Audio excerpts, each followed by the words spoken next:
සාදු සාදු සාදු. ඒ භාග්‍යවත් අරහත් සම්මා සම්බුදුරජාණන් වහන්සේට අපගේ নমස්කාරය වේවා. පළමු දෙවන තෙවන ධර්ම සංගායනාවන් පවත්වමින් මේ ගෞතම බුදුසසුන සුරක්ෂිත කොට වදාළ ඒ උතුම් මහරහතන් වහන්සේලාට අපගේ নমස්කාරය වේවා. ලංකා දීපයේ ගෞතම බුදුසසුන පිහිටුවා වදාළ ඒ උතුම් මිහිඳු මහරහතන් වහන්සේට අපගේ নমස්කාරය වේවා. අපගේ ගුරු දේවෝත්තම පින්වත් ලොකු ස්වාමීන් වහන්සේට අපගේ নমස්කාරය වේවා. සාදු සාදු සාදු. වැඩ සිටින ගරුතර මහා සංඝරත්නයන් අවසරයි. ශ්‍රද්ධාවන්ත පින්වත්නි, අද පොසොන් සීල භාවනා වැඩසටහනට සම්බන්ධ වෙන ඔබට සවස ධර්ම සාකච්ඡාව සඳහායි ඔබ දැන් සම්බන්ධ වෙන්නේ. අද ශ්‍රී ලාංකික බෞද්ධයන් විදිහට අපට සුවිශේෂී දිනයක්. බුදුරජාණන් වහන්සේ පිරිනුවන් පාලා වසර 236ක් ගතවන තැන ඒ මිහිඳු මහරහතන් වහන්සේ ගෞතම බුදුරජාණන් වහන්සේගේ ඒ සදහම් පණිවිඩය රැගෙන මේ ලංකා දීපයට වැඩම කළා. එදායින් පස්සේ මේ ශ්‍රී ලාංකිකයන් බෞද්ධයන් බවට පත් වුණා. වාසනාවන්ත ජාතියක් බවට පත් වුණා.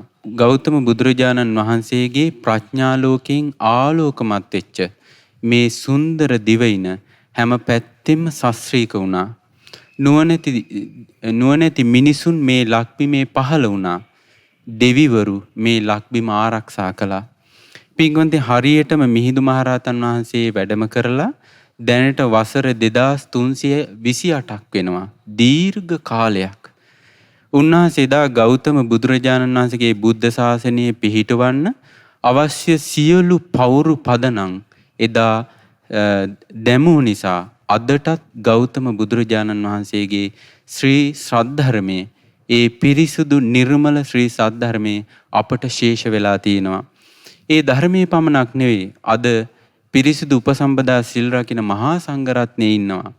ඒ විතරක් නෙවෙයි, තෙරුවන් සරණ ගිහිල්ලා සිල් සමාදන් වෙලා දාන ආදී පින්කම් කරන උපාසක උපාසිකාවන් මේ ලක්බිමේ සිටිනවා. ඒ විතරක් නෙවෙයි, භාග්‍යවතුන් වහන්සේගේ ධාතුන් වහන්සේලා මේ ලක්දිව පුරාම වැඩ ඉන්නවා. ඒ විතරකුත් නෙවෙයි, ඒ භාග්‍යවතුන් වහන්සේගේ සම්මා සම්බුද්ධත්වයට සෙවණ සලසාලු ඒ ජයශ්‍රී මහා බෝධීන් වහන්සේ වැඩ ඉන්නවා. මේ වගේ අපේ රටට අවශ්‍ය, අපේ රටට වටිනාකම් රාශියක් එකතු වුණේ අද වගේ පොසොන් පුන් පොහෝ දිනයක මේ ලක්බිමට වැඩම කළ ඒ මිහිඳු මහරහතන් වහන්සේගෙන් ලැබුණ ශාසනික දායාදය නිසායි. ඒ නිසා පින්වත්නි, අපි ගොඩාක් වාසනාවන්තයි අද වගේ පොසොන් පුන් පොහෝ දිනයක ඒ මිහිඳු මහරහතන් වහන්සේ විසින් නිර්මලව රැගෙන ඒ ගෞතම බුදුරජාණන් වහන්සේගේ උතුම් ශ්‍රී සද්ධර්මයේ මේ විදිහට අපට කතා කරන්න ලැබීම. පින්වත්නි, අද දවසෙත් මෙම සජීවී විකාශයේ ශ්‍රද්ධා රූපවාහිනියෙන් ලක්විරු ගුවන්විදුලිය ඔස්සේ විකාශනය කරනවා. මේ සඳහා සදහැබර දායකත්වය ලබා දෙන්නේ ජර්මනියේ සේවයේ නියුතු පින්වත් අනුර සනත්, මනෝජ් ප්‍රියසාන්ත, ජයන්තා මල්කාන්ති, පර්ල් ලක්ෂ්මන්, ප්‍රියන්තිකා සරෝජනී, නිලන්ත, තමරා, ලක්ෂානී, ඉංගෝ යන පින්වතුන් සහ ඇමරිකාවේ පදිංචි පින්වත් රමණි පෙරේරා මහත්මිය, ගාමිණී පෙරේරා මහතා ඇතුළු දූ දරුවන්, ඒ වගේම කෑගල්ල ගලිගමුව ආසිදෙනිය පදිංචි පින්වත් චතුර විජේසිංහ, නාමල් විජේසිංහ දරුවන් ඇතුළු සියලුම දෙනා විසින් පින්වත්නි, අද දවසේ මේ පොසොන් සීල භාවනා වැඩසටහනේ සවස් වරුවේ සිදු කරන ධර්ම සාකච්ඡාව සුවිශේෂී එකක්. ඒ තමයි මේ සදහම් මණ්ඩපයේට මහමෙවුනා භාවනා අසපුවාසී පින්වත් ස්වාමීන් වහන්සේලා දෙනමක් වැඩම කරලා සිටිනවා. අපට මේ ඉදිරි ධර්ම සාකච්ඡාව පින්වත් ස්වාමීන් වහන්සේලාත් එකතු කරගෙන බුදුරජාණන් වහන්සේ වදාළ ඒ ශ්‍රී සද්ධර්මයේ කතා බහ කරන්න පුළුවන්. ඉතින් පළමු කොට අපේ පින්වත් ස්වාමීන් වහන්සේලා බොහෝම ගෞරවයෙන් යුතුව පාද නමස්කාර කොට පිළිගන්නවා. නමෝ බුද්ධාය පින්වත් ස්වාමීන් වහන්සේ. පින්වත්නි, මිහිඳු මහරහතන් වහන්සේගෙන් ලැබිච්ච අපට ශාසනික දායාදය අපි සඳහන් කළා දැනට වසර 2328කට ඉහතදී ලැබිච්ච දායාදයක්. අදටත් මේ ශ්‍රී සද්ධර්මයේ නිර්මලව තියෙනවා. බුදුරජාණන් වහන්සේගේ මේ නිර්මල ශ්‍රී සද්ධර්මයේ ලෝකයේ තියෙන තාක්කල් තමයි දෙවි මිනිසුන් සසර දුකින් නිදහස් වෙන්නේ. ඒ බුදුරජාණන් වහන්සේගේ නිර්මල ශ්‍රී සද්ධර්මයේ මේ ලෝකයේ තියෙන තාක්කල් තමයි දෙවි මිනිසුන්ට ආයමත් සුගතියට යන්න වාසනාව ලැබෙන්නේ. ඒ නිසා පින්වත්නි නුවණැති මිනිසුන් මේ බුද්ධ ශාසනය බොහෝ කාලයක් මේ මිනිසුන් අතර දෙවියන් අතර පවතිවා යන හැඟීම තියෙනවා. අපි පින්වත් ස්වාමීන් වහන්සේගෙන් අහන්න කැමති පින්වත් ස්වාමීන් වහන්සේ කෘතගුණ දන්න අය විදිහට මිහිඳු මහරහතන් වහන්සේට කෘතගුණ සලකන්න කැමති අය විදිහට මේ ශාසනය උන්වහන්සේ අපට හඳුන්වලා දුන්න ශාසනය ගොඩාක් කල් තියෙන්න කැමති නම් බුදුරජාණන් වහන්සේගේ ශ්‍රාවකයන් විදිහට අපි කුමක්ද කළ යුත්තේ කුමන ශාසනික ප්‍රතිපදාවකද අපි නියැලිය යුත්තේ කියන කාරණේ අපට පැහැදිලි කරලා දුන්නොත් පින්නසංශ. නම බුද්ධාය. පින්වත් ස්වාමීන් වහන්සේ ආපු ප්‍රශ්නේ ඉතා වැදගත්. මේ වකවානුවේ අපිට බුද්ධ ශාසනයේ চিරාත් කාලයක් පවතින නම් අපගේ මිහිඳු මහරහතන් වහන්සේ අපට දායාද කළ ඒ මිහිරි ශ්‍රී සද්ධර්මයේ চিරාත් කාලයක් පවතින නම් අප විසින් කුමක්ද කළ යුත්තේ කියන කාරණාව මේ ගැන අපගේ ආනන්ද මහරහතන් වහන්සේගෙන් දවසක් ඇහුවා. මේ උන්වහන්සේ වැඩ සිටි දවසල කුක්කුටාරාමේ වැඩ සිටිනකොට බද්ද කියලා ස්වාමීන් වහන්සේ නමක් ආනන්දයන් වහන්සේ ළඟට වැඩම කරලා අහනවා, ස්වාමීනි ආනන්දයන් වහන්සේ භාග්‍යතුන් වහන්සේ පිරිනොයම් පෑවයින් පස්සේ চিරාත් කාලයක් මේ ශාසනයේ පවතින්න ඕන නම් කුමක්ද කළ යුත්තේ? මේ ශාසනයේ চিරාත් කාලයක් දෙවි මිනිසුන්ට යහපත පිණිස සැපත පිණිස ශාසනය පවතින නම් කුමක්ද කළ යුත්තේ? එතකොට ආනන්ද ස්වාමීන් වහන්සේ ලස්සන පිළිතුරක් දුන්නා. ආනන්ද ස්වාමීන් වහන්සේ වදාලා, ආශ්මතුන් වහන්සේ මේ තථාගතයන් වහන්සේගේ ශාසනය අපගේ ශාස්ත්‍රුන් වහන්සේගේ ශාසනයේ දෙවි මිනිසුන්ට යහපත පිණිස සැපත පිණිස යම් තාක් කාලයක් පැවැත්විය යුතුද? ඒ පැවැත්වීම පිණිස කරුණු 4ක් ඒ ශාසනයට ඇතුළු වෙන කෙනා විසින් පුරන්න ඕනේ. ඒ තමයි සතර සතිපට්ඨානය. කායේ කායානුපස්සී විහෙරති ආතාපි සම්පජානෝ සතිමා විනේය ලෝකේ අවිජ්ජා දෝමනස්සං. මේ ශාසනයට ඇතුළු වෙන කෙනා කයේ සිහිය පිහිටුවමින් කෙලෙස් තවන වීරියෙන් යුතුව කෙලෙසුන් ප්‍රහාණය කරන නුවණින් යුතුව මනාකට සිහිය පිහිටුවයිද ඒ තා කාලයක් ශාසනය පවතිනවා. ඊළඟට වදාලා වේදනාසු වේදනානුපස්සී විහෙරති. විඳීම් පිළිබඳව ඒ හටගන්නා උපදින විඳීම් පිළිබඳව මනා සිහිනුවණින් කෙලෙස් තවන වීරියෙන් යුතුව සිහිය පිහිටුවයිද ඒ තා කාලයක් ශාසනය පවතිනවා. එතකොට ඊළඟට වදාලා චිත්තේ චිත්තානුපස්සී විහෙරති. සිත පිළිබඳව සිතට අකුසල් එන්නේ නැති වෙන්න සිතේ සිහිය පිහිටවගෙන මනාකට සිහිනුවන පවත්වයිද ඒ තා කාලයක් ශාසනය පවතිනවා. ඊළඟට බුදුරජාණන් වහන්සේ දේශනා කරපු මේ ධර්මයන් තමාගේ ජීවිත අභ්‍යන්තරය තුළ මේ ධර්මයන් හටගන්න ආකාරය නැසී යන ආකාරය ගැන මනා සිහිනුවනක් පවත්වයිද ඒ තා කාලයක් ශාසනය පවතිනවා. දැන් අපිට අතීතයේ ගත්තොතින් එහෙම ඉන්දියාවේ මේ වෙනකොට ශාසනය ඉවරයි. මිහිඳු මහරහතන් වහන්සේ අපිට ලක්දෙරණට ශාසනය දායාද කළා. අපිට මෙතෙක් කලක් මේ ශාසනයේ ප්‍රතිඵලයක් ගන්නට මෙතෙක් කලක් මේ ශාසනය පවත්වන්න පුළුවන් වුණා නම් පවත්වන්න පුළුවන් උනේ අතීතයේ යම් භික්ෂු පිරිසක් වේවා උපාසක උපාසික පිරිසක් වේවා මේ ධර්මයේ යම් ප්‍රතිඵලයක් ගන්න ඕන කියන අදහසින් යම් අයරකින් සතර සතිපට්ඨාන ධර්මයන් බණ භාවනා කිරීම වශයෙන් පුරුදු කළාද ඒ නිසා. ඒකට අතීතයේ අපි දන්නා බුදුරජාණන් වහන්සේ වැඩ හිටපු කාලේ විශාල වශයෙන් රහතන් වහන්සේලා බිහි වුණා. ඒ රහතන් වහන්සේලා බිහිවීම නිසා රහතන් වහන්සේලාට දන් හැන්දක් පූජා කළත් පිරිස සුගතිය යනවා. ඊළඟට ඒ ශාසනයට ඇතුළු වෙච්ච පිරිස උපාසක උපාසිකාව සිල් රකින්නවා. බණ භාවනා කරනවා, ධර්මයේ මාර්ගයේ දියුණු කරනවා. ඒ ඔක්කොම මේ සතර සතිපට්ඨානය තුල. එතකොට සිත පහදවා ගන්නවා නම් ශ්‍රාවක සංඝරත්නය ගැන කියලා. එතකොට මේ ශ්‍රාවක සංඝරත්නය ගැන කියලා හිත පහදගන්නේ අර සතර සතිපට්ඨාන ධර්මයේ පුරුදු කරන ශ්‍රාවක සංඝරත්නය ගැන.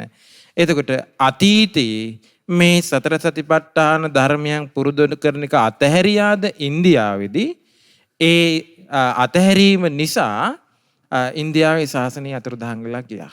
වාද විවාද හට අරගෙන ඒ ශාසනය අතුරුදහන් වෙලා ගියා. ඊට පස්සේ ලංකාද්වීපයේ අනුරාධපුර යුගයේ අපි හොඳටම දන්නවා රහතන් වහන්සේලාගෙන් පිරී ඉතිරී ගිය යුගයක් තිබුණා. ඒ සතර සතිපට්ඨාන ධර්මයන් මනාකොට පුරුදු කරනවා.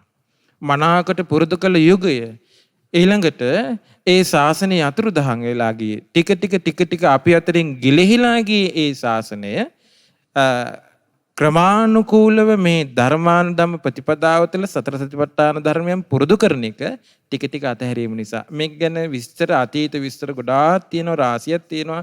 ඉස්සෙල්ලම රජ්ජුරුව අධාර්මික වුණා. රජ්ජුරුව අධාර්මික වුණාට පස්සේ රජ්ජුරුවත් එක්ක සිටින ඇමතිවරු අධාර්මික වෙන්න පටන් ගත්තා. ඒ කියන්නේ ධර්මයෙන් බැහැර වුණා. සත්තු මරණයට, හොරකම් කරන්නේවට, නොයෙකුත් දේවල් වලට පෙළඹුණා. දසරාජ ධර්මයෙන් රාජ්‍ය පාලන කටයුතු කරපු කලින් රජවරු බොහෝ සැප සම්පත් ලබද්දී ඒ සැප සම්පත් බලාපොරොත්තු වුණා අර අධාර්මික රජවරු. මිනිස්සුන්ට තාඩන පීඩනයට පත් කරලා බදු බර පටවල සැප බලාපොරොත්තු වුණා රජවරු. එතකොට මොකද උනේ? අර සැප බලාපොරොත්තු වෙච්ච රජවරු අධාර්මික වෙද්දී ජනපදවාසී නියම් ගම්වැසියෝ ඔක්කොම අධර්මයට යන්න පටන් ගත්තා. එතකොට මොකද උනේ? අර සතර සතිපට්ඨාන ධර්මයන් පුරුදු කර කර හිටපු භික්ෂුන් වහන්සේලාට සිද්ධ වුණා ටික අර රජවරුන් අධර්මයෙන් අයින් කරන්න බණ කියන්න යනවා. ඉතින් රජුරවන්ට බණ කියන්න යද්දී රජුරෝ කියනවා ස්වාමිනී අපිට බණ කියලා ඇති වැඩක් නැහැ. මේ ඇමතිවරුන්ටයි මිනිසුන්ටයි කියන්න කිව්වා. ඊට පස්සේ ඇමතිවරු ළඟට ගියා. ඇමතිවරුන්ට බණ කියද්දි ඇමතිවරු කියන අපිට කියලා වැඩ නැහැ රජුරවන්ටයි මිනිසුන්ටයි කියන්න කිව්වා. ඊට පස්සේ මිනිසුන්ට බණ කියන්න ගියා. රජුරු හදන්නත් බෑ, ඇමතිවරු හදන්නත් බෑ, මිනිස්සු හදන්න පුළුවන් කියලා. ඊට පස්සේ මිනිසුන්ට බණ කියන්න යද්දී ටික ක්‍රමක්‍රමයෙන් අර භික්ෂුන් වහන්සේලා උපක්‍රමශීලීව බණ කියන්න ගියා. සතර සතිපට්ඨාන ධර්මයන් පුරුදු කරන එක ටික අතහැරිලා ගියා. ගෙලිහිලා ගියා. කාලයාගේ ඇවෑමෙන් මගපලලාභීන්ගේ යුගය සතර සතිපට්ඨාන ධර්මයන් පුරුදු නොකිරීම නිසා මගපලලාභීන්ගේ යුගයේ ටික අඩු වෙලා ගියා. ඊට පස්සේ මොකද උනේ? අර මගපලලාභීන්ගේ යුගයේ ඒ කියන්නේ රහතන් වහන්සේලාගේ අවසන් වුණා. අනාගාමී උත්තමයන් වහන්සේලාගේ යුගය අවසන් වුණා. සකදාගාමී උත්තමයන් වහන්සේලාගේ යුගය අවසන් වුණා. ඊට පස්සේ සෝතාපන්න උත්තමයන් වහන්සේලාගේ යුගයත් අවසන් වුණා. ඊට පස්සේ බිහි වුණා සංඝ පරපුරක් බිහි වුණා. රහතන් වහන්සේලාගේ ගුණයට සමාන ගුණ තියෙන හැබැයි අවබෝධය නැති පිරිසක්. අවබෝධය නැහැ. සෝතාපන්න මාර්ගඵලයේවත් නැහැ. නමුත් ගුණේ තිබ්බා. එතකොට අර රජ්ජුරුවන්ට බණ කියන්නේ යෑමෙන්, ඇමතිවරුන්ට මිනිස්සුන්ට බණ කියන්නේ යෑමෙන් උපක්‍රමශීලීව ධර්මයේ ලබා දීමේ අදහසට යද්දී අර තිබිච්ච ගුණධර්ම ටික ගිලිහිලා ගියා. ඊට පස්සේ මොකද උනේ? ආය සතිපට්ඨාන ධර්මයන් පුරුදු කරන්න මහන්සි ගනිද්දී අර ගුණධර්ම කොච්චර තියෙන්න ඕනිද කියලා හොයාගන්න බැරි වෙලා ගියා. එතකොට සතර සතිපට්ඨාන ධර්මයන් මනාකොට වඩනවා නම් ඒ තාක් කාලයක් මේ ශාසනය පවතිනවා. සතර සතිපට්ඨාන ධර්මයේ තුලමයි ගුණධර්ම වැඩෙන්නේ. ඒ මතමයි මේ ශාසනය පවතින්නේ. දෙවි මිනිසුන්ට යහපත පිණිස සැපත පිණිස පවතින්නේ. සංඝයාට දාන ටිකක් පූජා කළාම මහත්ඵල මහානිසංස වෙන්නේ. ඒ ශාසනයේ පිළිවෙත් පුරන ශ්‍රාවක සංඝරත්නයේ කෙලෙස් තවන වීරියෙන් යුතුව, කෙලෙසුම් ප්‍රහාණය කරන නුවණින් යුතුව මනාකට සිහිය පවත්වනවා නම් පින්නති අපි හිතනවා මේක මේ දහම් කතිකාව ඉදිරියට කරගෙන යන හොඳ ප්‍රවේශයක් කියලා. ඒ තමයි සතර සතිපට්ඨාන ධර්මයන් පිළිබඳව මේ කතා බහ අපට සිදු කරන්න පුළුවන්. මොකද ඔබ දන්නවා මේ දිනවල සෑම සතියේ දිනකම පෙරවරු 9 සිට 10 දක්වා පිය උරුමයේ නමින් ශ්‍රද්ධා රූපවාහිනිය සහ ලක්විරු ගුවන් විදුලියෙන් දහම් කතිකාවක් සිදු කරනවා. අපගේ භාග්‍යවතුන් වහන්සේ දේශනා කරන්නට යෙදුණු මහා සතිපට්ඨාන සූත්‍රය ඇසුරු කරගෙන. එතකොට එහිදී පින්වත් ස්වාමීන් වහන්සේලා විස්තරාත්මකව කොයි විදිහටද සතර සතිපට්ඨාන ධර්මයන් පුරුදු කරන්නේ කියන කාරණේ පැහැදිලි කරලා දෙනවා. එතකොට පින්වත්නි එහෙනම් මේ ශාසනීය බොහෝ කාලයක් තියෙන්න කවුරු හරි කැමති නම් එයා කරන්න ඕනේ සතර සතිපට්ඨානය වඩන එකයි. එතකොට ඒකට අවශ්‍ය සතර සතිපට්ඨානය ගැන භාග්‍යවතුන් වහන්සේ නොයේක් දේශනාවල නොයේක් ආකාරයෙන් මෙහි තියෙන වටිනාකම කොයි විදිහටද පුරුදු කරන්න ඕනේ කියන කාරණේ අපට දේශනා කරලා තියෙනවා. පින්න ස්වාමීන් වහන්සේ මෙහිදී අපට පැන නගින ගැටලුවක් තමයි වර්තමානයේ නොයෙක් කෙනා නොයෙක් විදිහේ මේ ක්‍රම උපායන් කියනවා බණ භාවනාව කරන්න සිහිය දියුණු කරන්න සමහරවිට බෞද්ධයන් කියනවා අබෞද්ධයන් කියනවා ලෝකෙ පුරාම කතා වෙන දෙයක් මේ සිහිය දියුණු කිරීම ගැන. මේ සිහිය දියුණු කිරීම ගැන හරියටම මනාකොට දැනගන්න නැතුව ආවට ගියාට මේ සතර සතිපට්ඨානයන් වඩන්න පටන් ගත්තොත් මේකේ තියෙන ආදීනිය මොකද්ද? නමෝ බුද්ධාය ගරුතර මහා සංඝරත්නයන් අවසරයි ශ්‍රද්ධාවන්ත පින්වත්නි. ඇත්තම පින්වත් ස්වාමීන් වහන්සේ බුදුරජාණන් වහන්සේ මේ සතර සතිපට්ඨානය හරියට වඩන එකේ තියෙන ලාභයත් සතර සතිපට්ඨානේ වඩන්න බැරි වීමෙන් වෙන අලාභයත් වනාකොට දේශනා කළා. දවසක් උන්වහන්සේ දෙවුරම් විහෙරේ වැඩ ඉන්නකොට උන්වහන්සේ දේශනා කරන මහණෙනි යම් කිසි කෙනෙක් සතර සතිපට්ඨානේ වරදවල ගත්තොත් ඒ කෙනා වරද්ද ගත්තේ සුන්දර නිවන් මඟ ආර්ය අෂ්ටාංගික මාර්ගය. එතකොට බුදුරජාණන් වහන්සේ දේශනා කරනවා යම් කිසි කෙනෙක් හරි විදියට සතර සතිපට්ඨානේ අල්ලගත්තොත් ඒ කෙනා හරි විදියට ආර්ය අෂ්ටාංගික මාර්ගය අල්ලගත්තා වෙනවා පුහුණු කරගත්තා වෙනවා කියලා. එතකොට බලන්න එහෙනම් අපි සතර සතිපට්ඨානේ වැඩිමෙන් අපි කරන්නේ සුන්දර නිවන් මාර්ගය පුරුදු කර ගැනීම. දැන් වර්තමානයේ ගොඩක් වෙලාවට පිරිසට දැන් භික්ෂුන් වහන්සේ නමකට වේවා ගිහි උපාසක උපාසිකාවකට වේවා සමහර වෙලාවට වරදින්න තියෙන හේතුව තමයි බාහිරින් එන හඬ සද්ධර්මයේ මුවාවෙන් එන අධර්මයක්. එතකොට සතර සතිපට්ඨානය කියලා සමහර වෙලාවට පුද්ගලික විවරණ තමයි අහන්න හම්බෙන්නේ. එතකොට අපි යම් පුද්ගලිකයෙකුගේ දෙයක් අරගෙන අපි පුරුදු කරලා අපිට සිද්ධ වෙන්නේ සතර සතිපට්ඨානේ වැඩිම නොවේ. මොකද බුදුරජාණන් වහන්සේ සතර සතිපට්ඨානේ වදාළේ දස බල ඥානවල පිහිටලා විසරද ඥානවල පිහිටලා අනන්ත බුදු නුවණින් බලලා උන්වහන්සේගේ ඥාණයෙන් ස්පර්ශ කරපු දෙයක් තමයි මෙන්න මෙයයි ඒකායන මාර්ගය කියලා දේශනා කළේ. එතකොට බුදු කෙනෙක් දේශනා කරන ධර්මයේ හරියට පුරුදු කරගත්තොත් ඒ කෙනාට කවදාවත් වරදින්නේ නැහැ. ඒ කෙනා සතර සතිපට්ඨානේ තුලින් සුන්දර නිවන් මාර්ගය වන ආර්ය අෂ්ටාංගික මාර්ගයට තමයි වැටෙන්නේ. බුදුරජාණන් වහන්සේ දේශනා කළ මේ සතර සතිපට්ඨානේ වැරදුනොත් ආර්ය අෂ්ටාංගික මාර්ගයට යන්න හම්බෙන්නේ නැහැ. එහෙනම් නොයෙකුත් අර්ථකථන දිදී ලෝකයේ මෙයයි නිවන් මඟ කියලා හඳුනලා දෙද්දී අපි හොඳට හොයලා බලන්න ඕනේ බුදුරජාණන් වහන්සේ සතර සතිපට්ඨානය කියලා වදාළේ මොකද්ද? එතකොට අපිට පුළුවන් හරියට සතර සතිපට්ඨාන ධර්මයේ ඉගෙන ගත්තට පස්සේ මහා සතිපට්ඨාන සූත්‍රය ඇසුරින් දීඝනිකාය දෙවනි පොත් වහන්සේගේ ඇතුළත් ඒ මහා සතිපට්ඨාන සූත්‍රේ මනාකොට ඉගෙන ගත්තොත් ආන්නේ කෙනා දන්නවා දැන් මම මේ ඉගෙන ගත්තේ හරිද? එතකොට බාහිරින් මොනතරම් වැරදි දෙයක් ඇහුණත් ඒ කෙනා දන්නවා මෙයයි හරිද? මෙයයි මා පුරුදු කළ යුත්තේ. එතකොට යම් පමණක ඔහුට පුරුදු කරගෙන යාමේදී යම් තමන්ගේ වේගය ගැන ප්‍රශ්නයක් ඇති වුණත් ඇයි මට තාම මේක සම්පූර්ණ වුණේ නැත්තේ කියලා එයාට මාර්ගයේ මේ ඉගෙනගත්ත ධර්මයේ ගැන සැකයක් නැහැ. එතකොට Taman දන්නවා එහෙනම් මගේ නුවණේ සිහියේ වීරියේ තියෙන මදිකම නිසා තමයි මට සතර සතිපට්ඨාන ධර්මයන් පුරුදු කරගන්න අමාරු. එතකොට එයා හරි විදියට ධර්මී ඉගෙන ගත්තා, හරි විදියට දරාගෙන තියෙනවා, හරි විදියට ඒ සතර සතිපට්ඨානයන් පුරුදු කරගන්නකොට ඒ කෙනා තුළ සම්මා දිට්ඨිය ඇති වෙනවා. මෙයයි සම්මා සතිය, මෙයයි මිත්‍යා සතිය කියලා එයාට පුළුවන්කම තියෙනවා.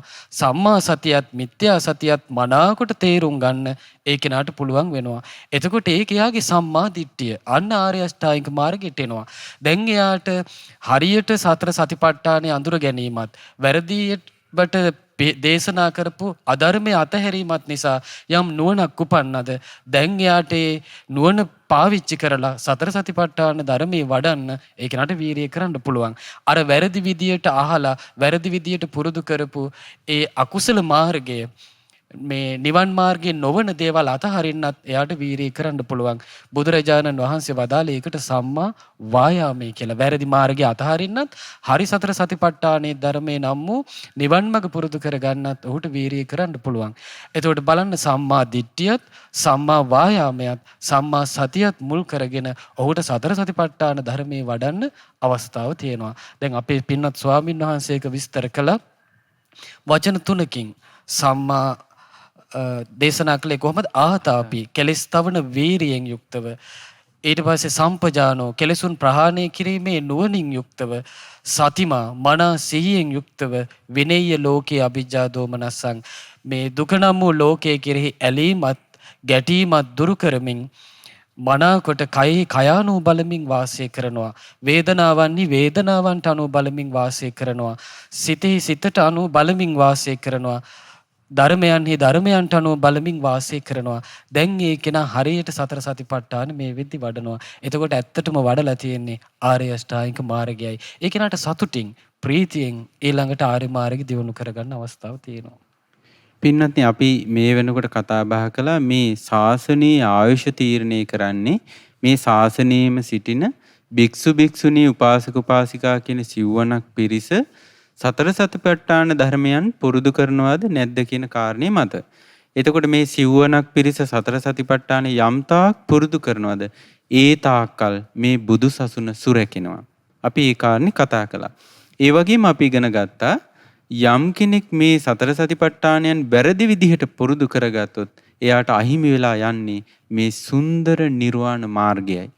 ඒ නිසා තමයි පින්වත්නි මේ සතර සතිපට්ඨාන ධර්මයන් පිළිබඳව භාග්‍යවත් බුදුරජාණන් වහන්සේ දේශනා කරන්නට යෙදුනේ ශ්‍රී සද්ධර්මයේ පිළිබඳව අපට හොඳ නිර්වුල් වැටහීමක් දැනුමක් තියෙන්න ඕන.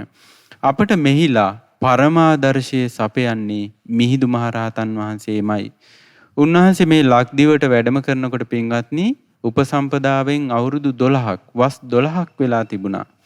උන්වහන්සේට ඒ වෙනකොට ත්‍රිවිද්‍යාලාභී මහරහතන් වහන්සේ නමක්.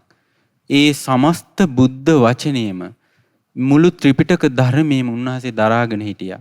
හැබැයි පින්වත්නි අපේ ඉතිහාස වංශ කතාවල ඉතිහාස ග්‍රන්ථවල කිසි තැනක මිහිඳු මහරහතන් වහන්සේ විසින් දේශනා කළේ පුජ්‍යලික සූත්‍ර දේශනාවක් අපට හම්බෙන්නේ නැහැ.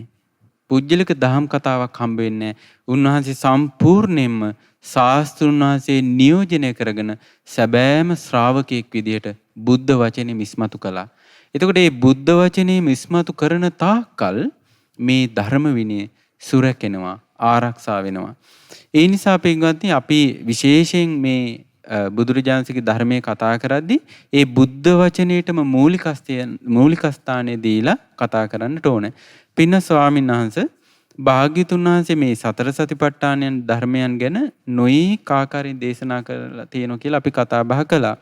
එතකොට යම් කෙනෙක් සතර සතිපට්ඨාන ධර්මයන් පුරුදු කරන්න කැමති නම් එයා ආරම්භයක් විදිහට, එයා ප්‍රවේශයක් විදිහට කුමන ගුණ ධර්මයන්ද පුරුදු කරන්න ඕන?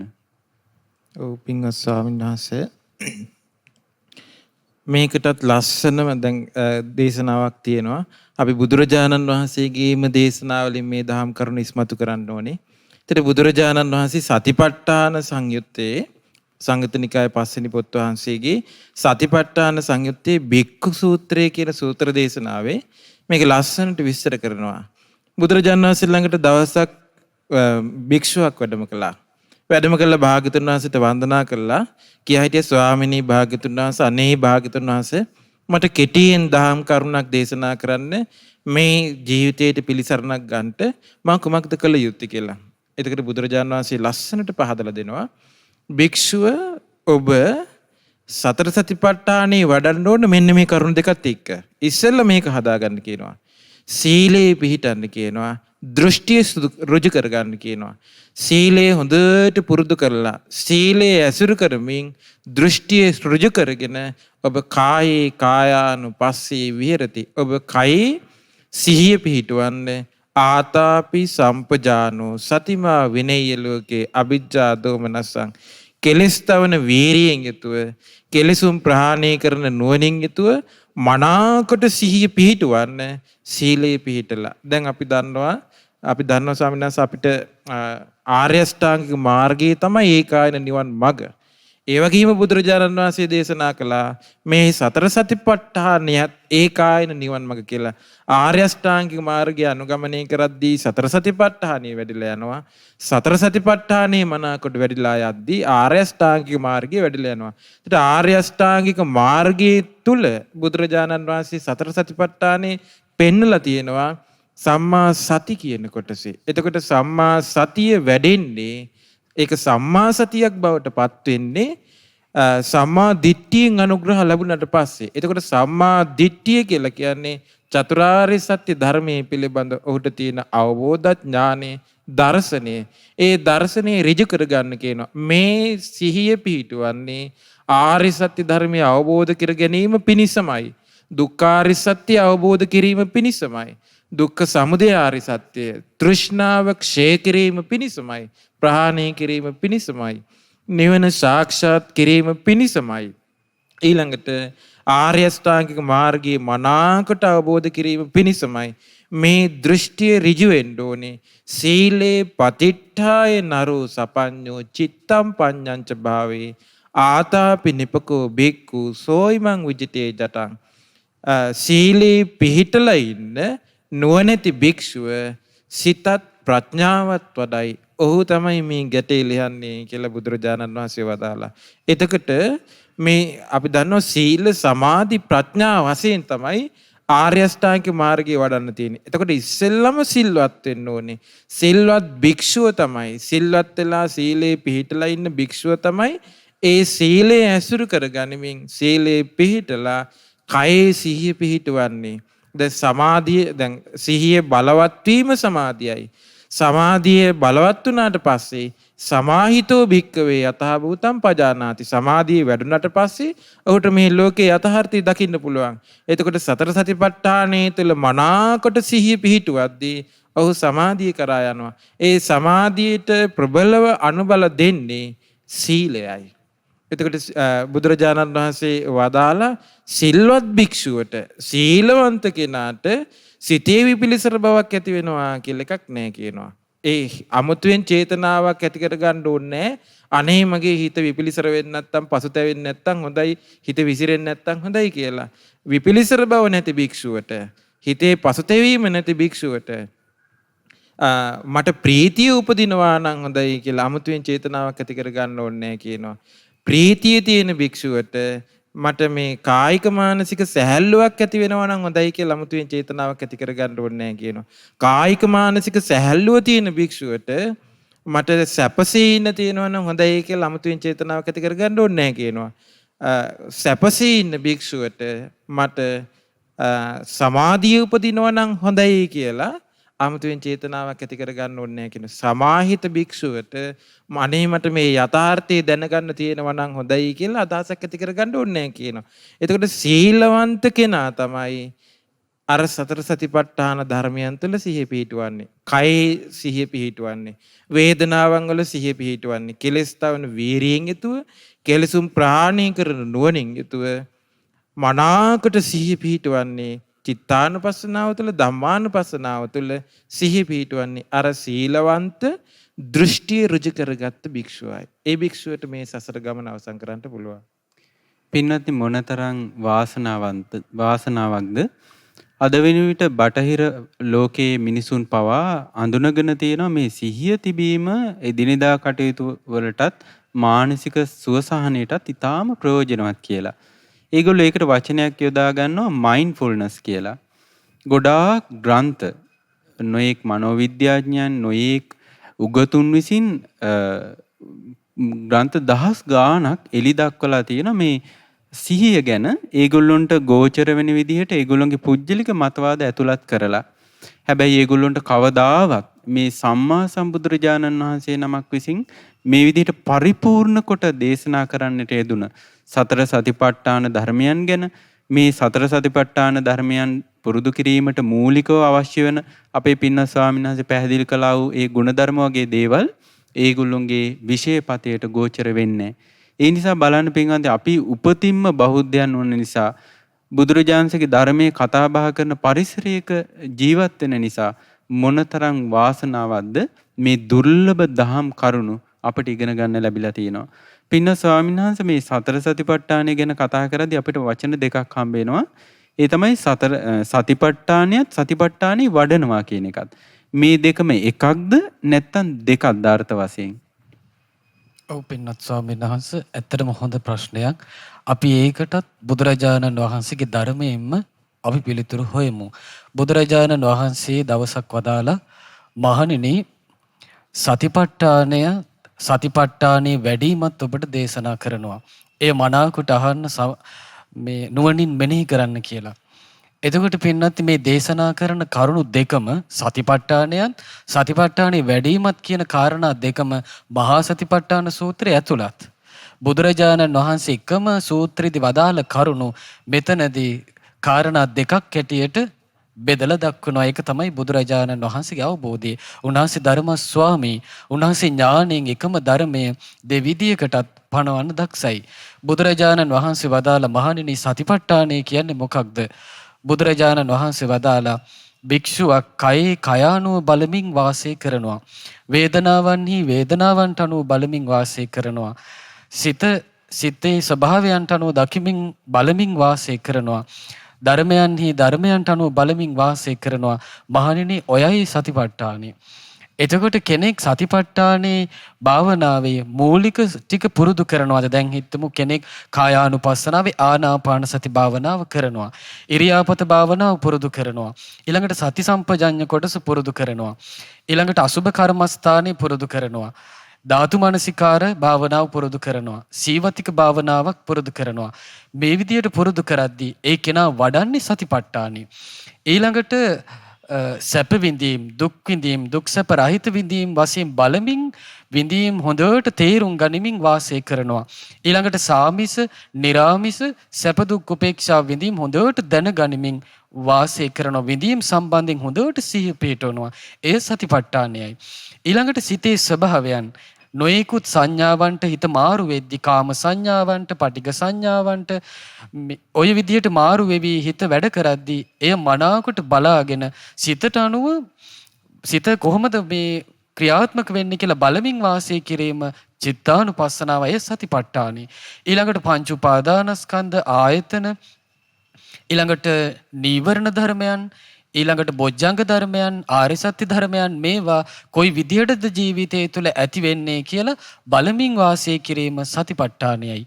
ඊළඟට බුදුරජාණන් වහන්සේ මේ 21ක් වූ කර්මස්ථාන හැම එකෙදීම බුදුරජාණන් වහන්සේ වදාලා සමුදය ධම්මානුපස්සීවා කායස්මින් විහෙරති, සමුදය ධම්මානුපස්සීවා වේදනාසු විහෙරති, සමුදේ ධම්මානුපස්සීවා චිත්තස්මින් විහෙරති, සමුදේ ධම්මානුපස්සීවා ධම්මේසු විහෙරති. ඔය විදියට වදාරනවා. එතකොට මේ සතිපට්ඨාන හතරම දියුණු කරන කෙනා ඒ සතිපට්ඨාන හතරේම හට ගැනීම බලන්න ඕනේ. එතකොට බුදුරජාණන් වහන්සේ වදාලා ඒ කෙනා කයේ කයානු බලමින් වාසය කරන කෙනා බලනවා මේ කය හටගත්තේ කොහොමද? ආහාර නිසා. ආහාරයෙන් හටගත්ත මේ ශරීරය ආහාර නිරෝධයෙන් නිරුද්ධ වෙලා යනවා.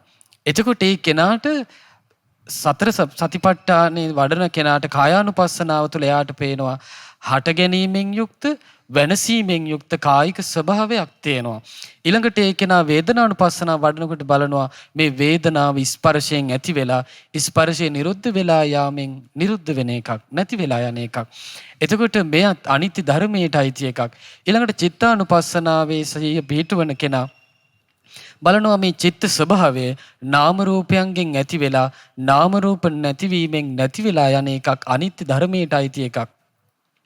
ධම්මානුපස්සනාවේ සිය පිහිටවන කෙනා දකිනවා මේ සියලු ධර්මයන් මානසිකාරයෙන් හටගෙන මානසිකාර නිරෝධයෙන් නැති වෙලා යනවා, මානසිකාර නැතිවීමෙන් නැති වෙලා යනවා කියලා. මේ ධර්මයන් හතරම කාය ස්වභාවය, ඒ වගේම වේදනාවන්ගේ ස්වභාවය, සිතේ ස්වභාවය, ධර්මයන්ගේ ස්වභාවය හොඳින් තේරුම් ගත්ත ශ්‍රාවකයා හට ගැනීම නැතිවීම බලනකොට ඒ කෙනා අනිත්‍ය ස්වභාවය තමයි සිය පිහිටුව ගන්නෙ.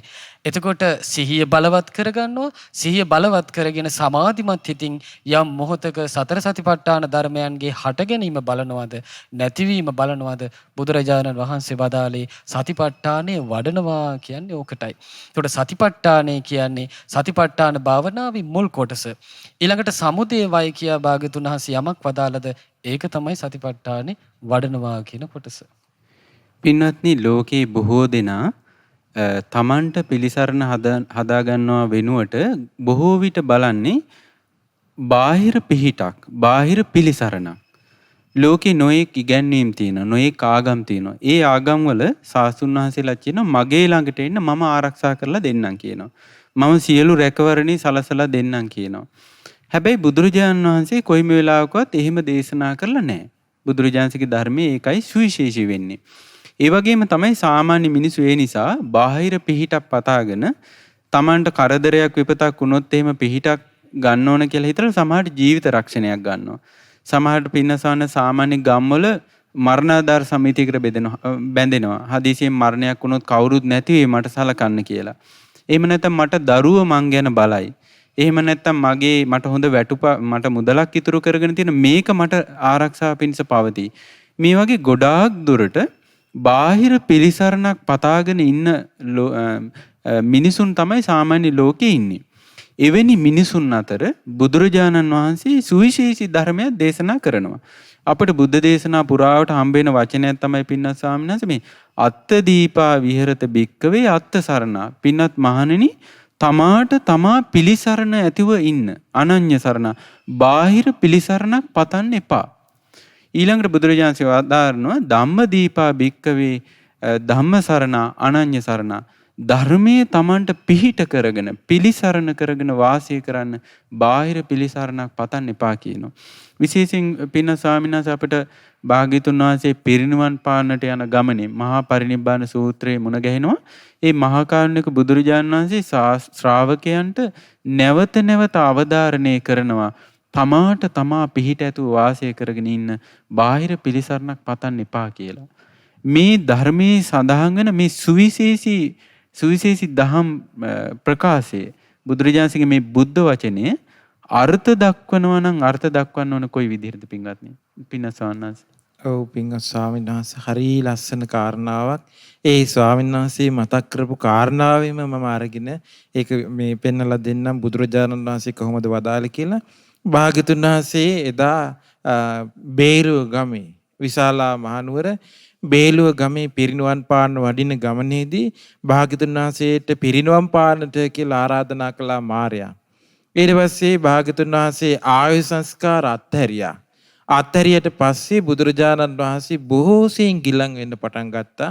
ඊට පස්සේ බුදුරජාණන් වහන්සේ ආනන්ද ස්වාමීන් වහන්සේත් එක්ක වැඩ ඉන්නකොට බුදුරජාණන් වහන්සේ බොහෝ වෙහෙසටපත් වෙලා ගිලන් බවින් බොහෝසේ භාග්‍යතුන් වහන්සේගේ කායික දුක දැනෙනවා භාග්‍යතුන් වහන්සේට. එතකොට බුදුරජාණන් වහන්සේ ළඟට ආනන්ද ස්වාමීන් වහන්සේ වැඩලා අහනවා ස්වාමීනි භාග්‍යතුන් වහන්සේ බොහෝ සෙයින් දැන් කායිකව ගිලන් වෙලා ඉන්නේ භාග්‍යතුන් වහන්සේ දැන් මේ බොහෝ සෙයින් ගිලන් වෙලා ඉන්නකොට මට හිතෙනවා යම් විටක භාග්‍යතුන් වහන්සේ පිරිනුවම් පාවිත් දන්නේ ආයෙත් මට හිතෙනවා අනේ ස්වාමීනි භාග්‍යතුන් වහන්සේ මේ භාග්‍යතුන් වහන්සේ භික්ෂු සංඝයා අමතන් නැතුව නම් අහපව පිරිනුවම් පාන එකක් නැහැ කියලා. එතකොට බුදුරජාණන් වහන්සේ වදාලා ආනන්දේ මේ කය දැන් දි รา ගියේ කරත්තයක් වගේ කියනවා. ජාග්‍ර සකට මේ දි รา ගියේ කරත්තයක් වගේ මේ ශරීරයේ ස්වභාවය බලන්න කියනවා. ආනන්දේ කුමන පිළිසරණක්ද කියලා අහන මෙවැනි කයකින්. ඊට පස්සේ බුදුරජාණන් වහන්සේ වදාලා ආනන්දේ තථාගතයන් වහන්සේගේ අතමිට මොලවගත්ත සංඝයාට නොදී හිටපු නොකියා හිටපු මෙතෙක් කලක් මේ හංගවගෙන හිටපු දෙයක් නැහැ කියනවා. නැතේ ආනන්ද තථාගතස්ස ආචාර්ය මුට්ටි මේ අතමිට මොලවගත්ත ආචාර්යයන් වහන්සේලා අතමිට මොලවගෙන ගෝලයට දෙන්නේ නැතුව වෙනම තියාගෙන ඉන්න එකක් කියලා එකක්. එහෙම එකක් තථාගතයන් වහන්සේට නැහැ කියනවා. ආනන්දේ තථාගතයන් වහන්සේ විසින් යමක් දිය යුතුද ශ්‍රාවකීන්ට ඒ සියල්ල දේශනා කළ තථාගතයන් වහන්සේ මනුස්ස ලෝකයට ආපු කෙනෙකුට දෙව්ලෝ පිළිසරණකට බඹලෝ පිළිසරණකට යන්න ඕන නම් සසරෙන් එතරට යන්න ඕන නම් අවශ්‍ය කරන සියලු කරුණු තථාගතයන් වහන්සේ මනාකොට දේශනා කළා තියෙන්නේ ආනන්ද කියලා. බුදුරජාණන් වහන්සේ වදාලා ආනන්දය තමා දූපතක් කරගෙන වාසය කරන්න. අත්ත දීපා භික්ඛවේ විහෙරත අත්ත සරණ අනඤ්‍ය සරණ මහණෙනි තමාව දූපතක් කරගන්න, තමාව පිළිසරණ කරගන්න. ධම්ම දීපා භික්ඛවේ විහෙරත ධම්ම සරණ අනඤ්‍ය සරණ ධර්මයේ දූපතක් කරගන්න, ධර්මයේ පිළිසරණ කරගන්නට කියලා බුදුරජාණන් වහන්සේ වදාලා. කොහොමද මහණෙනි තමාව දූපතක් කරගන්නේ, ධර්මයේ දූපතක් කරගන්නේ? බුදුරජාණන් වහන්සේ වදාලා ඉද භික්ඛවේ භික්ඛු කායේ කායානුපස්සී විහෙරති. හොඳට මේ සිහිය පිහිටව ගන්න කියනවා. මේ ශාසනයේ භික්ෂුව මනාකට සිහිය පිහිටව ගන්න සතර සතිපට්ඨාන ධර්මයන් තුළ ආතාපි සම්පජානෝ සතිමා විනේය ලෝකේ අභිජ්ජා දෝමනස්සං කෙලස් තවන වීරියෙන් යුතුව කෙලසුම් ප්‍රහාණය කරන නුවණින් යුතුව මනාකට සිහිය පිහිටවලා මේ සසරෙන් එතරට යන්න මහන්සි ගන්න. මේ තමා දූපතක් කර ගැනීම. මේ තමා ධර්මයේ දූපතක් කර ගැනීම. සසර සැඩපහරට අහුවෙච්ච කෙනාට පිහිට පිණිස පිළිසරණ පිණිස පවතින දූපත තමයි සතර සතිපට්ඨාන ධර්මයන් මනාකට ආරක්ෂා කරගෙන මනාකට සිහිය පිහිටුවාගෙන කෙලෙසුම් ප්‍රහාණය කිරීම. එතකොට බුදුරජාණන් වහන්සේ මේක තමයි දැක්කේ එකම පිහිට පිළිසරණ. බුදුරජාණන් වහන්සේගේ අවබෝධය සියලු දෙවියන් සහිත මරුන් සහිත බඹුන් සහිත ශ්‍රමණක් බ්‍රාහ්මණයන් සහිත දෙවිමිනිස් ප්‍රජාවෙන් යුතු ලෝකේ සදේවකස්ස භික්කවේ ලෝකස්ස සමාරකස්ස සබ්‍රාහ්මකස්ස සස්තමනක් බ්‍රාහ්මණියා පජාය සදේ මනුස්සාය දිට්ඨං සුතං මුතං විඤ්ඤාතං පත්තං පරියේසිතං අනුවිචරිතං මනසා. ඒ සියලු දිව්‍ය ලෝකවල සියලු දෙවිවරු දැකපු යමක් ඇද්ද? අහපු යමක් ඇද්ද? ආග්‍රහණය කළ රසවින්ද පහස ලැබ සිතින් දැනගත් පරේෂණය කළ සොයාගත් ලබාගත් නුවණින් විමසූ යම් තාක් දේවල් ඇද්ද? සියලු බ්‍රහ්මයන්ගේ සියලු ලෝකවල ස්වභාවය, සියලු මනුස්ස ලෝකවල ස්වභාවය, අතීතයේ කෙලවරටමත් අනාගතයේ යම් තාක් දුරට මේ ලෝක ධාතුව පවතිනවද? ඒ තාක් දුරට බැලුවත් බුදුරජාණන් වහන්සේ දැක්කේ සම්බුදු නුවණින් මේ දෙවියන්ටත් මිනිසුන්ටත් සකල විද සියලු සත්ත්ව ප්‍රජාවට එකම පිහිට එකම පිළිසරණ විදිහට බුදුරජාණන් වහන්සේ දැක්කේ බුදු ඇසට ගෝචර වුණේ සතර සතිපට්ඨානෙමයි. එහෙමනම් මේ සියලු සත්ත්වීන්ට එකම පිහිට බාහිර පිහිටක් නෙවෙයි, සතර සතිපට්ඨානයේ මනාකොට සිහිය පිහිටවීමමයි. පින්වත්නි, අපිට සමහරලාට මිල මුදල් අගහිගතා තියෙන්න පුළුවන්. ඇතැම් විට බොහෝ රෝග පීඩාවන් අපේ ජීවිතේ තියෙන්න පුළුවන්. අපි අසරණ කෙනෙක් විදිහට සමාජයේ දකින්න පුළුවන්. හැබැයි අපිට යම් විටක පුළුවන් නම් හොඳට සතර සතිපට්ඨානයේ තුල සිහිය පිහිටවාගෙන ඉන්න මේ ලෝකේ ඉන්න ආරක්ෂිතම මිනිසයා බවට අපිපත් වෙනවා. මේ ජීවිතේට විතරක් නෙවෙයි, මෙලොවත් පරලොවත් කියන දෙකෙන්ම අපි සුරක්ෂිතයි. ඒ නිසා පින්වත්නි, මේ සතර සතිපට්ඨාන ධර්මයන් ගැන හොඳට ඉගෙනගෙන සිහිය පිහිටවන්න මහන්සි ගත්තොත් එහෙම කාලයක් යද්දී හොඳට මනාකොට සිහිය පිහිටනවා. මොකද සිහිය ගිලිහුණ මිනිස්සෙක්මයි මේ ලෝකේ දුකටපත් වුණා නම් දුකටපත් උනේ. අනතුරකටපත් වුණා නම් අනතුරකටපත් උනේ සිහිය ගිලිහිච්ච මිනිස්සෙක්මයි. දැන් උදාහරණයක් විදිහට ගත්තොත් එහෙම ඔබ බලන්න දහස් ගණන් මිනිසුන් ඉන්නවා සිරගෙවල් වල. ඒ මිනිසුන්ට සිරගෙවල් වල මුළු ජීවිත කාලෙම දුක් විඳින්න වෙලා තියෙන්නේ කුමක් නිසාද? අපි ඒ අයත් එක්ක කතා බහ කරොත් ඒ අය කියයි, අනේ මට සිහිය ගිලිහුණා, මට තරහ ගියා, මට ඉවසන්න බැරි වුණා, මාතින් මනුස්ස ඝාතනයක් සිද්ධ වුණා. ওই විදිහට නොයෙක් විදිහට එයා කියයි තමන්ට තමන් පිළිසරණ කරගෙන නොහිටපු එකේ ආදීනවේ. ඒ නිසා පින්වත්නි, බුදුරජාණන් වහන්සේගේ ධර්මයේ තුලින් බුදුරජාණන් වහන්සේ ශ්‍රාවකයා සම්පූර්ණයෙන්ම සුරක්ෂිත කරනවා. ඒ සුරක්ෂිත කරන්නේ වෙන එකක් තුල නෙවෙයි, සතර සතිපට්ඨාන ධර්මයන් තුලයි. ඒ නිසා පින්වත්නි, බුදුරජාණන් වහන්සේගේ ශ්‍රාවකයන් විදියට අපි හොඳට සතර සතිපට්ඨාන ධර්මයන් අපි පුරුදු කරන්න ඕනේ. ඒ වගේම පින්වත් ස්වාමීන් වහන්සේ දැන් මේ සතර සතිපට්ඨාන ධර්මයන් අපි පුරුදු කරනවා වගේම බොහෝ අය හරිම කැමතියි අනිත් අයටත් මේ ධර්මයේ දෙන්න. ඒක ස්වභාවයෙන්ම ධර්මයේ පුරුදු කරන කෙනෙක්ගේ හිතේ හටගන්න සිතුවිල්ලක්. අනි හැමෝම මේ ධර්මයේ හැසිරෙනවා නම් හොඳයි කියලා.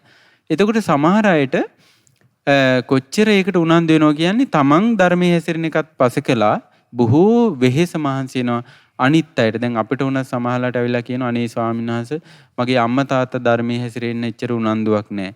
එහෙම නැත්නම් මගේ දරුවෝ ධර්මයේ හැසිරෙන්න උනන්දුවක් නැහැ. අපි මොකද්ද කරන්නේ කියලා. හැබෑවටම ලෝකයට උපකාර කරන්න කැමති. හැබෑවටම ලෝකයේ යහපත දකින බුදුරජාණන් වහන්සේගේ ශ්‍රාවකයා පළමු කොට සිදු කළ යුත්තේ කුමක්ද පින්න ස්වාමීන් වහන්සේ?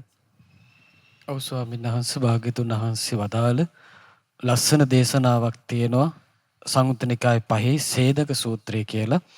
බුදුරජාණන් වහන්සේ සිද්ධියක් සංඝයාට මතක් කරනවා.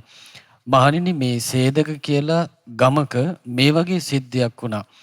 දවසක මේ ආචාර්යවරයෙකුයි එයාගේ ගෝලයයි සර්කස් පෙන්වන්න මේ හරඹ සංදර්ශනයක් පෙන්වන්න මේ දෙන ලැහැත්ති වුණා.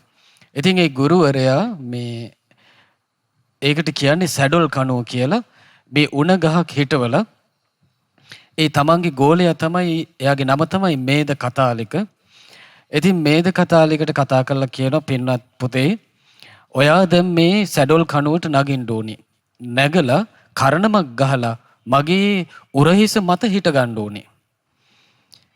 ඊට පස්සේ ගුරුවරයා කියන පුතේ නුඹ මේ සැඩොල් කණුවට නැගලා මගේ පිටුවට මේ කර මත මේ හිට ගන්නකොට මේ නුඹ මාව රකින්න ඕනේ.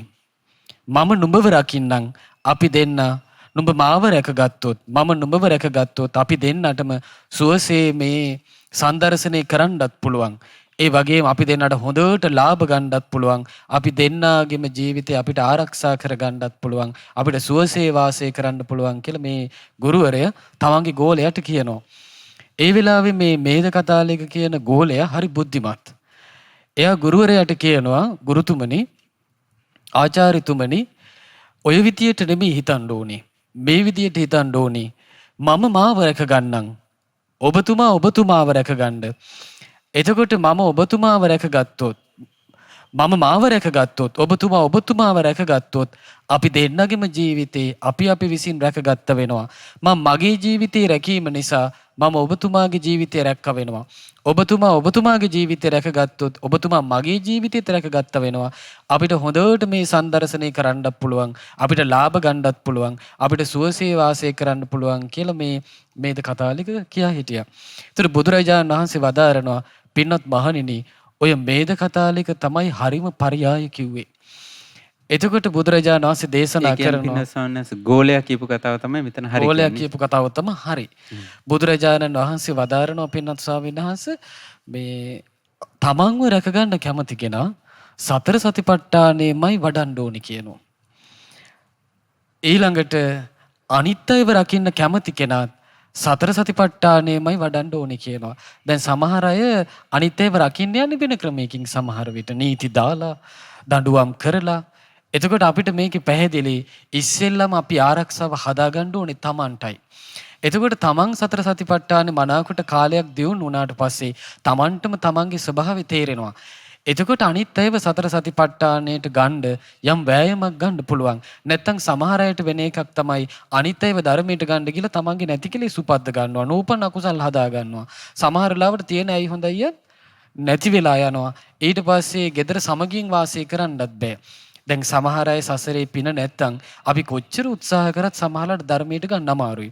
එතකොට ඔබ විසින් කළ යුත්තේ ඔබ බුද්ධිමත් නම් කාලයක් ඔබ විසින් නිවිසනසුන සිතකින් ශාස්ත්‍රෝ ගෞරවයෙන් සතර සතිපට්ඨානේ වඩන්න මහන්සි ගන්න එකයි. එතකොට තමන්ව රැකගත්තා බවට පත් වෙනවා. බුදුරජාණන් වහන්සේ වදාලා තමන්ව රැක ගන්නකොට ඒ කෙනා අනිත් අයවත් රැක ගන්නවා.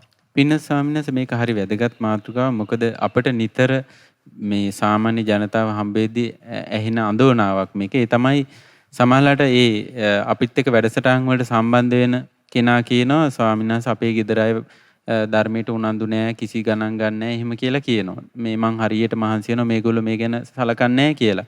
අපි ඒ ගෙදර අයත් එක්ක කතා කරද්දී කියනවා අනේ එහෙම නෑ ස්වාමීන් වහන්සේ මේ අපේ අම්මා ඉස්සර වගේ නෙවෙයි හරියට මේ ධර්මයේ හැසිරෙනවා ගෙදර කටයුතු අතපසු කරනවා. සමහරවිට එයා ප්‍රායෝගිකව මේ සතර සතිපට්ඨාන ආදී ධර්මයන් පුරුදු කරන්නේ නැතිව බලහත්කාරයෙන් අනිත් අයව ධර්මයට ගන්න මහන්සි ගන්නවා. එතකොට එතන වෙන අවාසි දෙකක් තියෙන. එකක් තමයි ඒ පිරිස ඒ මෞතුමිය යම් තැනකට යනවා නම් එතෙන්ටත් අපහදිනවා. ධර්මයටත් අපහදිනවා. මෙයා මහ ලොකුට මේ ධර්මයේ කී කිය හිට ඔයාගේ චරිතේ නෑනි. ඔයාගේ ජීවිතේ ධර්මයේ නෑනි කියලා සමහරවිට ඒ ධර්මයටත් අපහදිනවා. අම්මටත් අපහදිනවා. ඒගොල්ලෝ ධර්මයේ හැසිරෙන්න උනන්දු වෙන්නෙත් නෑ.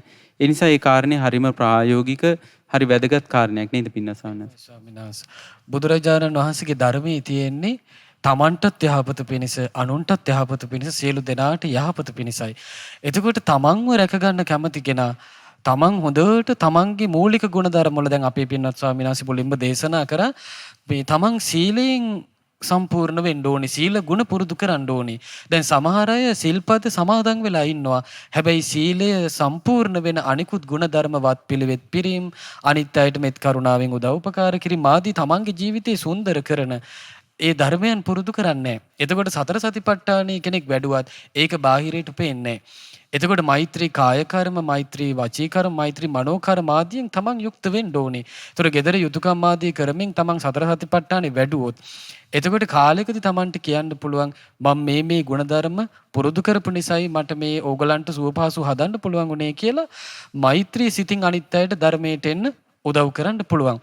ඊළඟට භාගතුන් වහන්සේ වදාලා මේ අනුන්ව රැක්කොත් ඒ නිසාම තමන්ව රකින්නත් ඒක හේතු වෙනවා. බුදුරජාණන් වහන්සේ වදාළේ ඒකටත් හේතුව සතර සතිපට්ඨානෙ වැඩිමයි. බුදුරජාණන් වහන්සේ සතර සතිපට්ඨානෙ වැඩිම කුසල් 4කින් මේ සූත්‍රයේදී පෙන්වලා දෙනවා. පළවෙනි කුසලයේ තමයි ඉවසීම. ඊළඟ කුසලයේ තමයි අවිහිංසාව. ඊළඟ කුසලයේ තමයි මෛත්‍රිය. ඊළඟ කුසලයේ තමයි දයාව. එතකොට මේක අපි මේ විදිහට තේරුම් ගන්න ඕනේ. දැන් හිතමු අපි ගාවට කෙනෙක් බැනගෙන එනවා. එතකොට අපිත් බනින්න ගියොත් එහෙම ලොකු රණ්ඩු සරුවල් එතන ඇති වෙනවා. එතකොට ඒ කෙනා කරන්න ඕනේ බාහිරින් කෙනෙක් බැනගෙන එනකොට ඒ කෙනා එතනදී ඉවසනවා. එතකොට මොකද වෙන්නේ? තමන් ඉවසීම කියන කුසලයේ තුල ඉන්නකොට තමන් ඒ වෙලාවේ ඒක අකුසලයක් කියලා හඳුනගෙන ඒ අකුසල් ප්‍රහාණය කරන නුවණින් සිහියෙන් වීරියෙන් තමයි ඒ වෙලාවේ ඉන්නේ. එතකොට තමන් ඉන්නේ සතිපට්ඨානේ. එතකොට තමන් සතිපට්ඨාන තුල ඉඳීම නිසා අර අකුසලයේ අරයට පවත්ත ගන්න බැරි වෙනවා.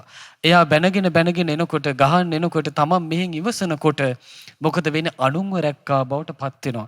එතකොට අපි මේ පැත්තෙන් බනින්න යෑම නිසා සමහර විට අර කෙනා කේන්ති වැඩි වෙලා අපිට ගහන්නත් තිබුණා. සමහර විට අවියාව තුලින් පහර දෙන්න තිබුණා. සමහර විට අපුව මේ මරන්නත් තිබුණා. මේ විදියයි සමහර කෙනෙකුගේ තරහව. එතකොට අපි ඉවසීම නිසා අර කෙනාගේ අකුසලිත එයාට ප්‍රහාණය කර ගැනීමට අපි එයාට පාර කැපුව වෙනවා. එතකොට එයාව රැක්ක වෙනවා. ඒකින්ම අපුවත් අපි රැකගත්තා බවට පත් වෙන ඔය විදියට ඒකේනා පුරුදු කරන්න ඕනේ ඉවසීමත්, අවිහිංසාවත්, මෛත්‍රියත්, දයාවත් කියන කුසල් 4 බුදුරජාණන් වහන්සේ වදාළ එයාට පුරුදු කරගන්න කියලා. එතකොට තමාව රකින්න සතර සතිපට්ඨානෙ වඩන්න ඕනේ. එතකොට තමාව රකින්න කෙනා අනුන්වත් රකින්නවා. ඊට පස්සේ බුදුරජාණන් වහන්සේ වදාළේ අනුන්ව රකින්න කෙනා තමන්වත් රැක ගන්නවා. කොහොමද අනුන්ව රකින්නේ? අපිට ඉවසීම ඕනේ. දැන් සමහර ගෙවල් වල එක්කෙනෙක් බයිනකොට අනිත් කෙනා බයින්න ගන්නවා. කිසි ඉවසිල්ලක් නැහැ. කිසි අවිහිංසාවක් නැහැ. මේ කෙනා නැසේවා වෙනසේවා කියන මේ හිංසාකාරී සිතුවිලි වල ඉන්නේ. කිසි මෛත්‍රියක් කරුණාවක් නැහැ. මාත් එක්ක මේකට ඉන්න අය නේද? මාත් එක්ක රැකියාව කරන අය මෙහෙම කියලා මේ වැඩපල කරන අය මගේ ඥාතීත මිත්‍රාදීන් මෙහෙම කියලා කිසි මෛත්‍රියක් කරුණාවක් නැතුව ඉන්න ගියොත් අපිට අනුන්ව රකින්න හම්බෙන්නෙත් නැහැ. තමන්ව රකින්න හම්බෙන්නෙත් නැහැ. ඒක නිසා ශාස්ත්‍රඥ වහන්සේ සතර සතිපට්ඨානයත්, ඉවසීමත්, අවිහිංසාවත්, මෛත්‍රියත්, දයාවත් කියන කුසල් මෙතනදී දේශනා කළා. පින්වත්නි, එහෙනම් දැන් අපි ඉගෙන ගත්තා බුද්ධ ශාසනයේ ආයුෂ තීරණය කරන්න හේතු වෙන ප්‍රධාන දේ තමයි ඒ බුදුරජාණන්සේගේ ශ්‍රාවක ශ්‍රාවිකාවෝ සතර සතිපට්ඨානෙ පුරුදු කරනවද නැද්ද කියන කාරණේ. ඒ වගේම තමයි අපි ඉගෙන ගත්තා යම් කෙනෙක් තමාට පිහිට පිළිසරණ ඇතුව වාසය කරන්න කැමති නම් එයා කරන්න ඕනේ සතර සතිපට්ඨානෙ පුරුදු කරන එක. ඒ වගේම තමයි අපේ පින්වත් ස්වාමීන් වහන්සේ පැහැදිලි කළා යම් කෙනෙක් අනිත් අයගේ යහපත දකිනවා නම් අනිත් අයට මේ ධර්මයේ දෙන්න ආස නම් තමන්ටත් යහපත ඇති කරගන්න කැමති නම් ඒ කෙනත් කරන්න ඕනේ මේ සතර සතිපට්ඨාන ධර්මයන් පුරුදු කරගන්න එක. පින්න ස්වාමීන් වහන්සේ මේ සෑම කාරණයකින්ම අපට අවධාරණය කරන කාරණයක් තමයි මේ බුදුරජාණන් වහන්සේ විසින් දේශනා කරන්නට යෙදුන මේ සතිපට්ඨාන ධර්මයන් ජීවිතේ පුරුදු කර ගැනීම මොනතරම් යහපතක්ද කියලා. පින්න ස්වාමීන් වහන්සේ අපිට සතිපට්ඨාන සූත්‍රය කියවනකොට එහෙම නැත්නම් සතිපට්ඨාන සංයුත්තේ දිහා බලනකොට හම්බ වෙන තවත් වචන දෙකක් තියෙනවා. ඒ තමයි සතියත් සම්පජඤ්ඤයත්. එහෙම නැත්නම් සිහියත් නුවණත් කියන එක. මේ දෙකේ අර්ථ වශයෙන් එකක්ද එහෙම නැත්නම් අර්ථ වශයෙන් දෙකක්ද අපි කොයි විදිහටද මේ කාරණේ තේරුම් ගන්න ඕන?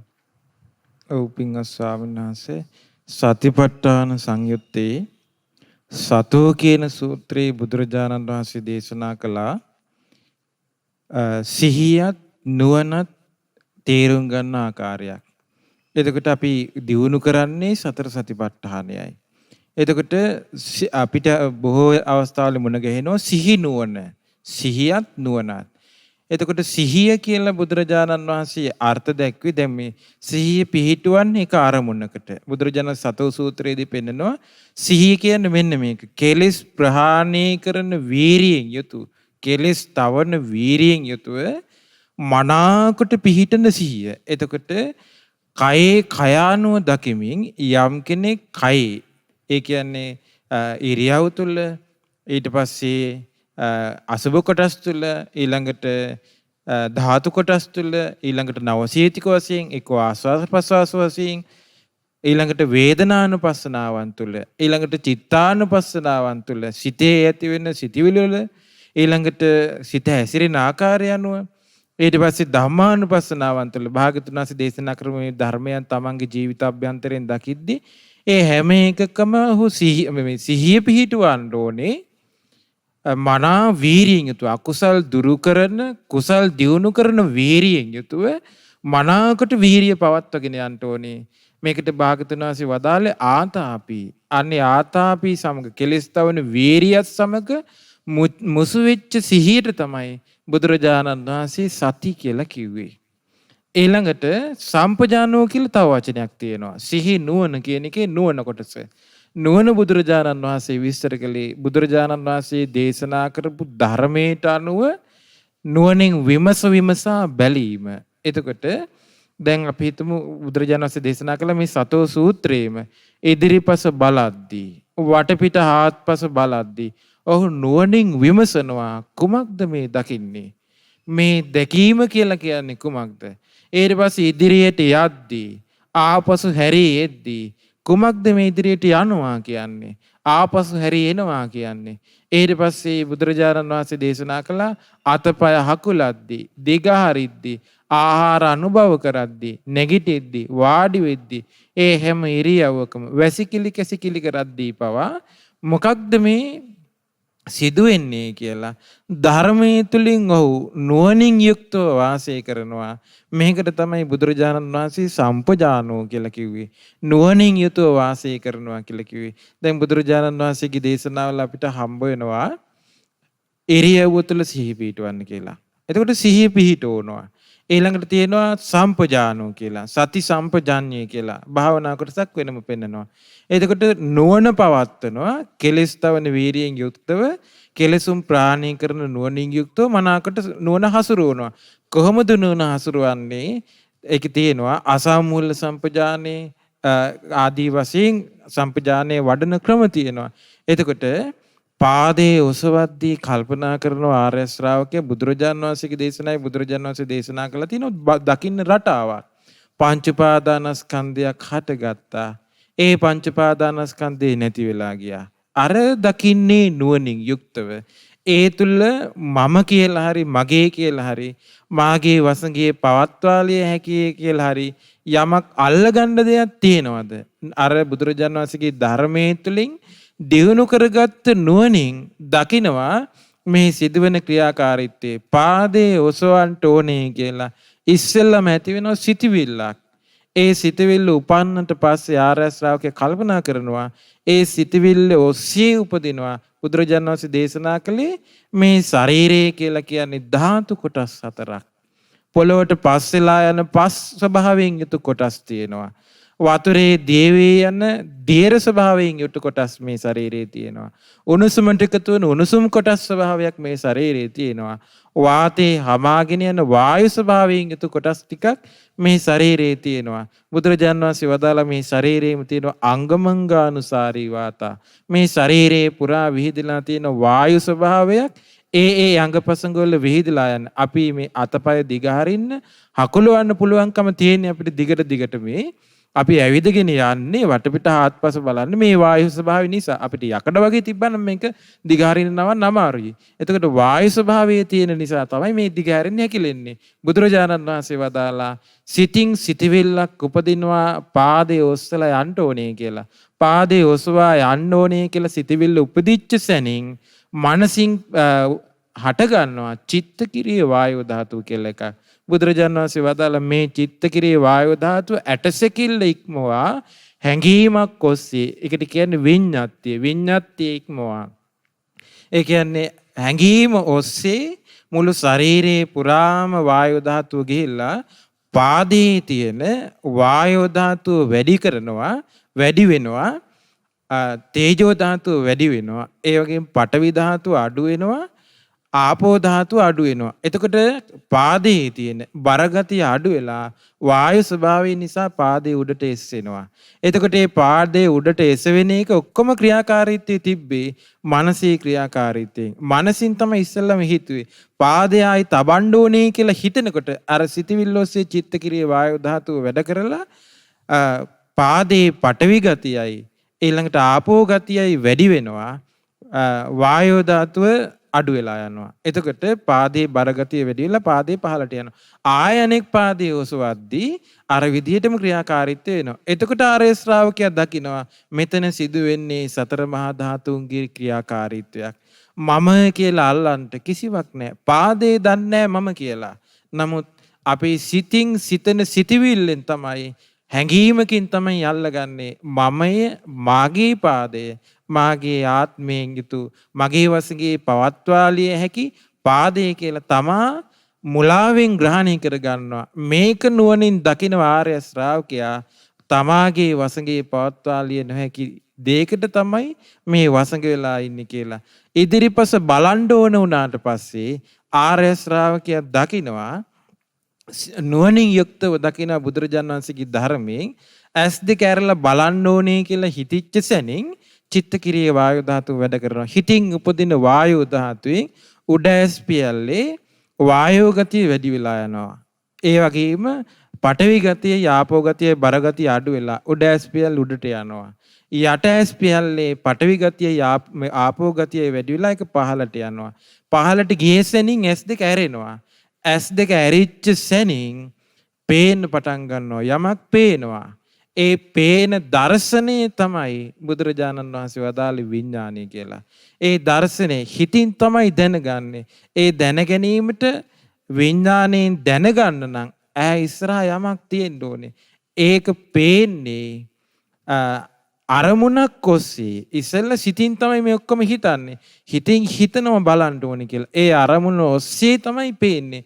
අරමුණට ආලෝකයක් තියෙන්න ඕනේ. ආලෝකයේ ඔස්සේ තමයි දැන් කරවලේ කෙනෙකුට පේන්නේ.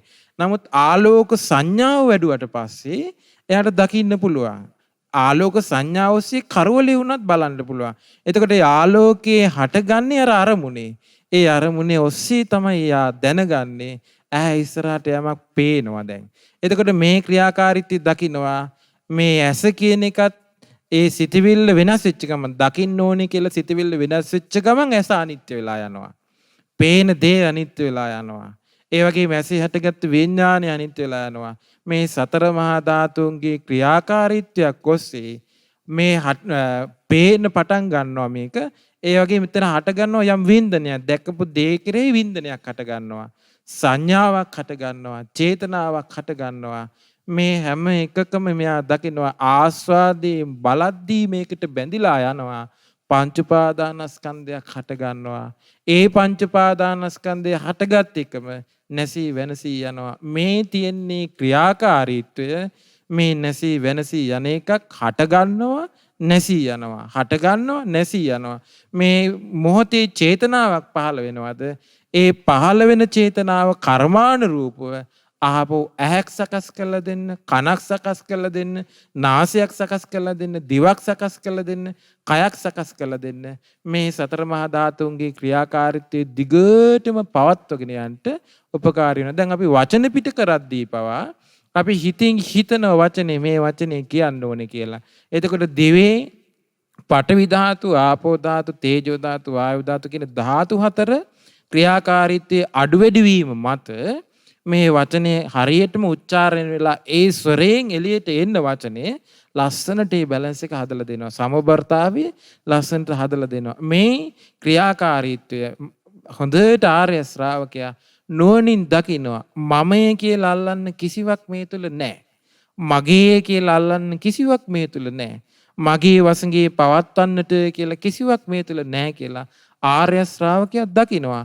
මේ තමයි නුවණින් වාසය කිරීම. එතකොට බුදුරජාණන් වහන්සේ වදාළේ සිහි නුවණින් වාසය කරන්න කියලා. කලින් වදාලා සිහියෙන් වාසය කරන්න. එතකොට මේවා තුළ සිහිය පිහිටවන්න ඕනේ කෙලස් තවන වීරියෙන්. දැන් මේ හැමතැනකදීම කෙලස් හට ගන්නවා. දැන් ඇහැට බැඳෙනවා. ඊළඟට ඇහි විඥාණයට බැඳෙනවා. ඒ බැඳෙද්දී යට කෙලස් තවන වීරිය ඕනේ. දිගටම පවත්වගෙන යන වීරිය ඕනේ. චන්දං ජනේති කැමැත්ත ඇති කර ගන්න ඕනේ කෙලස් ප්‍රහාණය කරගන්න. වායමති වෑයම් කරන්න ඕනේ. විරියං ආරම්භති වීරිය ආරම්භන්න ඕනේ. චිත්තම් පග්ගණ්හාති පදහති සිත දැඩි කොට ගන්න ඕනේ. මම මේක කරලා අවසන් කරනවා කොහොම හරි. අර නුවණ පාවිච්චි කරනවා කෙලස් ප්‍රහාණය කරන්න. ඒ වගේම සිහිය පාවිච්චි කරනවා. එතකොට ඔහුට පුළුවන්කම ලැබෙනවා ටික ටික තමාගේ ජීවිත අභ්‍යන්තරේ පංච උපාදානස්කන්ධයේ හට ගැනීමත් නැතිවීමත් දකිමින් අර පංච උපාදානස්කන්ධයේ තියෙන ඇල්ම බැහැර කරන්න. පින්න ස්වාමීන් වහන්සේ සිහියත් සම්පජඤ්ඤයත් ගැන මූලික බුද්ධ වචනේ තියෙන විදිහට සාංශ පැහැදිලි කළා. ඒ වගේ මේකට තව විස්තරයක් අලුතෙන් එකතු කළා. ඒක කොහෙද සඳහන් වෙන්නේ පින්නසන්න? මේ ඒ සම්පජානයේ ගැන මම ඒ කියපු විස්තරේ දැන් සතෝ සූත්‍රයෙන් තමයි මුල් කොටස විස්තර කළේ. ඊට පස්සේ අටුවාවේ විස්තර වෙනවා සාමාන්‍ය ඵල සූත්‍රයේ අටුවා කොටසේ. ඒ කොටසේ තමයි මේ චිත්තක්‍රියේ වායෝ ධාතු ඔස්සේ මේ සතර මහා ධාතුන්ගේ ක්‍රියාකාරීත්වය මේ විදිහට සිදු වෙනවා කියලා විස්තරය තියෙන්නේ. පින්වත්නි අපි මූලික බුද්ධ වචනය පදනම් කරගෙනම මේ දහම් කතාව සිදු කරනවා. ඒ අතර සමහර අපට මිහිඳු මහරහතන් වහන්සේගෙන් දායාද වෙච්ච ඒ හෙළ අටුවාවල යම් යම් අර්ථ විවරණ තියෙනවා. සමහර අපට තේරුම් ගන්න අසීරු තැන්වල බුද්ධ වචනේ අපිට යම් යම් දහම් කරුණු හෙළ අටුවාවෙන් අපිට ඉගෙන ගන්න පුළුවන්. අපේ පින්වත් ස්වාමීන් වහන්සේ ඔබේ වඩා දැනුම පිණිස තමයි ඒ පැහැදිලි කිරීම හෙළ අටුවාව අට කතාව ඇසුරින් ඒ පැහැදිලි කිරීම සිදු කළේ. පින්න ස්වාමීන් වහන්සේ ඊළඟට මේ ආයතන හයට අධිපතිකම් පවත්වන කෙනෙක් ඉන්නවා. අපි යාට කියනවා මාරයා කියලා. එතකොට මේ මාර බලපෑම නිසා නිවන් මගට බාධා සිද්ධ වෙනවා කියලා කියනවා. මට මතකයි පින්න ස්වාමීන් වහන්සේ අපි ගිහි කාලේ එක භාවනා කරන ආචාර්යවරයෙක් ළඟට ගියාම එයා කිව්වා මේ ඒකට ගාතාවක් දුන්නා. මේ ගාතාව කිව්වන් පස්සේ මාරයාගේ බලපෑමෙන් බේරෙන්න පුළුවන් කියලා. එතකොට මේ හැබෑවට මෙවැනි මාර බලපෑම් වර්තමානයේ හිම එකක් තියෙන්න පුළුවන්. මොකද බුද්ධ ශාසනය දැන් බුදුරජාණන් වහන්සේගේ පරිණිරවාණය වෙලා බොහෝ කාලයක් ගිහිල්ලා රහතන් වහන්සේලා දැන් පිරිනුවම් පාලා ගිහිල්ලා බුද්ධ ශාසනය මේ අවසාන හරියේ තියෙන්නේ. මෙවන් යුගයක නිවන් මඟ පුරුදු කරන්න ආස කරන කෙනෙකුට මෙවැනි මාර බලපෑමක් එනවා නම් ඒකෙන් එයාට බේරෙන්න ඒක මග හරින්න තියෙන හොඳම විසඳුම මොකද්ද? ඔව් පින්වත් ස්වාමීන් වහන්සේ පින්වත්නි බුදුරජාණන් වහන්සේ තමයි මේ මාර විෂය අඳුනගත්ත කෙනා. මාරයා කියන්නේ පුද්ගලයෙක් කියලා දේශනා කළේ භාග්‍යතුන් වහන්සේ.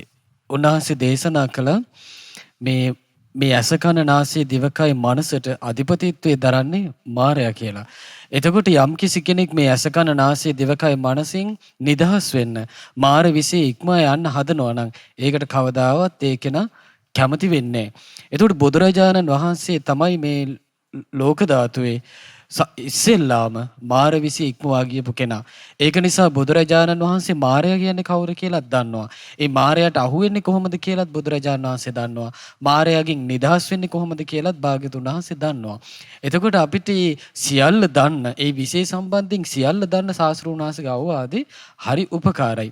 දවසක් බුදුරජාණන් වහන්සේ වදාලා මහණෙනි මේ හිමාලයේ විසම තැන් තියෙනවා. ඒ විසම තැන් වලට මේ වඳුරන්ට යන්නත් බෑ. ඒ වගේම මිනිසුන්ට යන්නත් බෑ. ඒ වගේම හිමාලයේ සමහර විසම තැන් තියෙනවා. ඒ තැන් වලට වඳුරන්ට යන්න පුළුවන්. හැබැයි මිනිසුන්ට යන්න බෑ. හැබැයි මහණෙනි මේ හිමාලයේ සමහර තැන් තියෙනවා මේ රමණීයයි සම භූමි භාගයේ තියෙන්නේ වනවදුලින් යුක්තයි.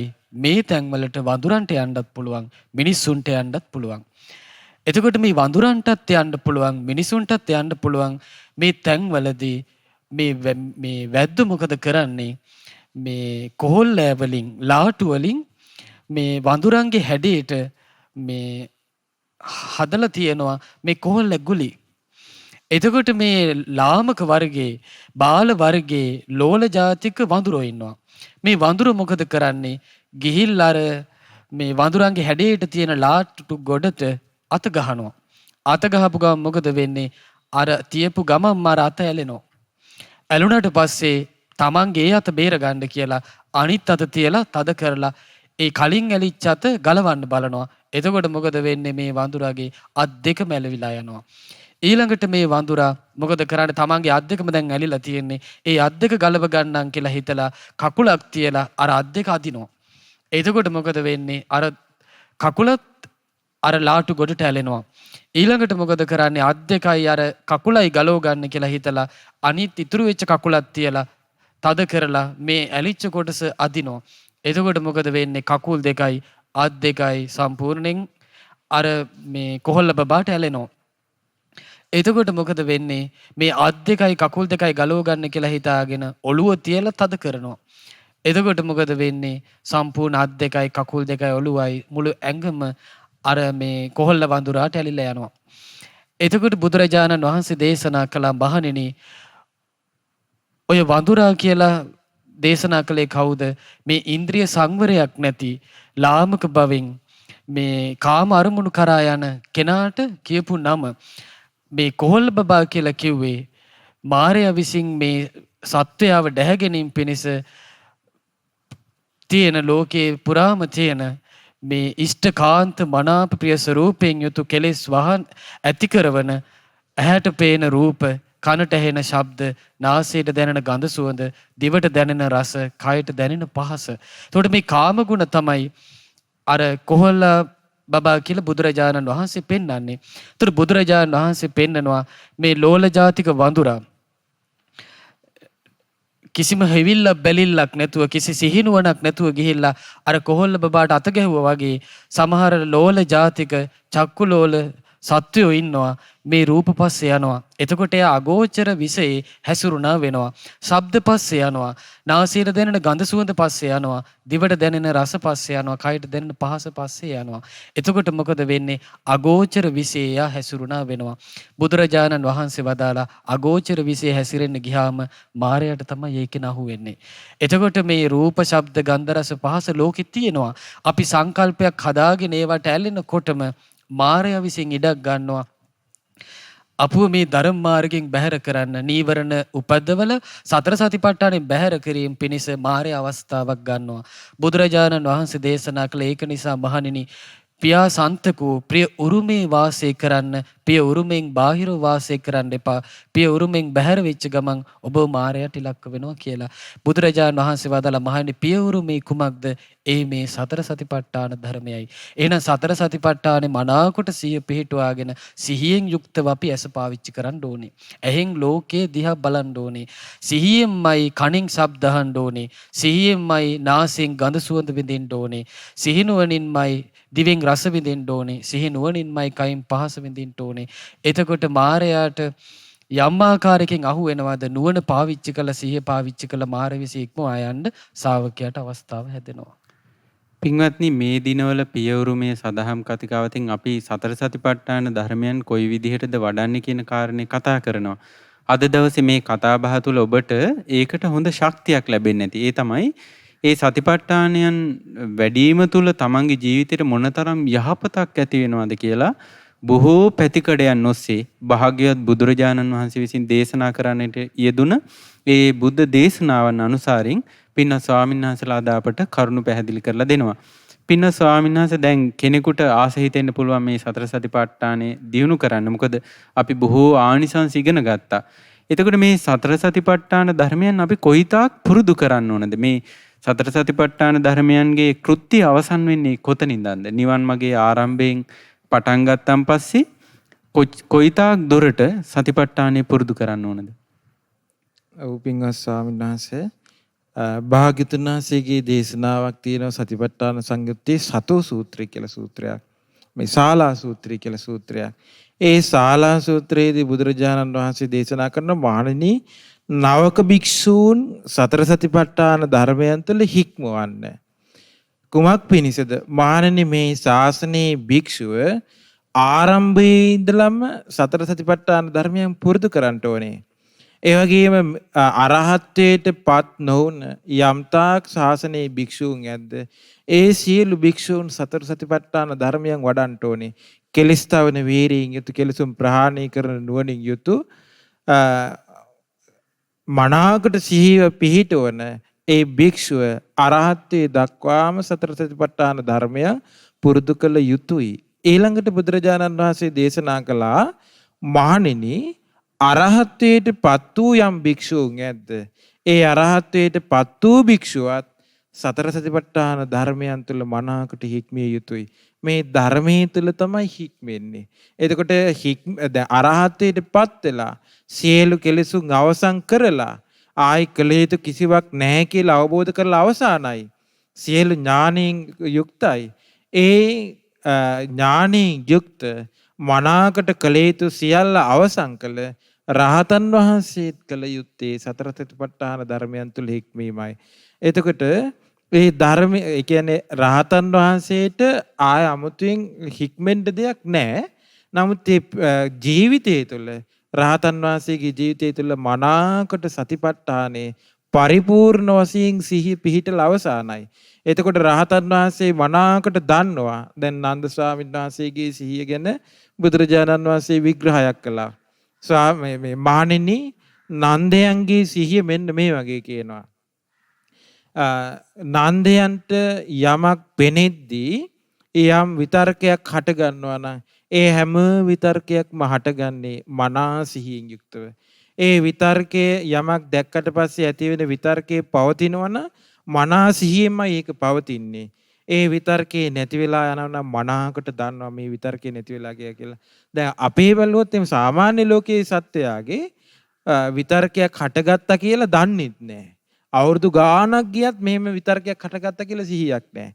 ඊට පස්සේ දැන් සාමාන්‍ය ලෝක සත්‍යයක ස්වභාවය යමක් ඇහිීමෙන්, යමක් සුවඳ විඳීමෙන්, රස විඳීමෙන්, පහස ලැබීමෙන්, සිතින් දැනගැනීමෙන් මේ හැම ආකාරයකින්ම මේ යම් දෙයක් ස්පර්ශ වෙලා විතර්කයක් හටගත්තා නම් ඒ හැම විතර්කයක්ම හටගන්නවා සිහිය තියෙනවා, පවතිනවා සිහිය තියෙනවා, නැති වෙලා යනවා සිහිය තියෙනවා.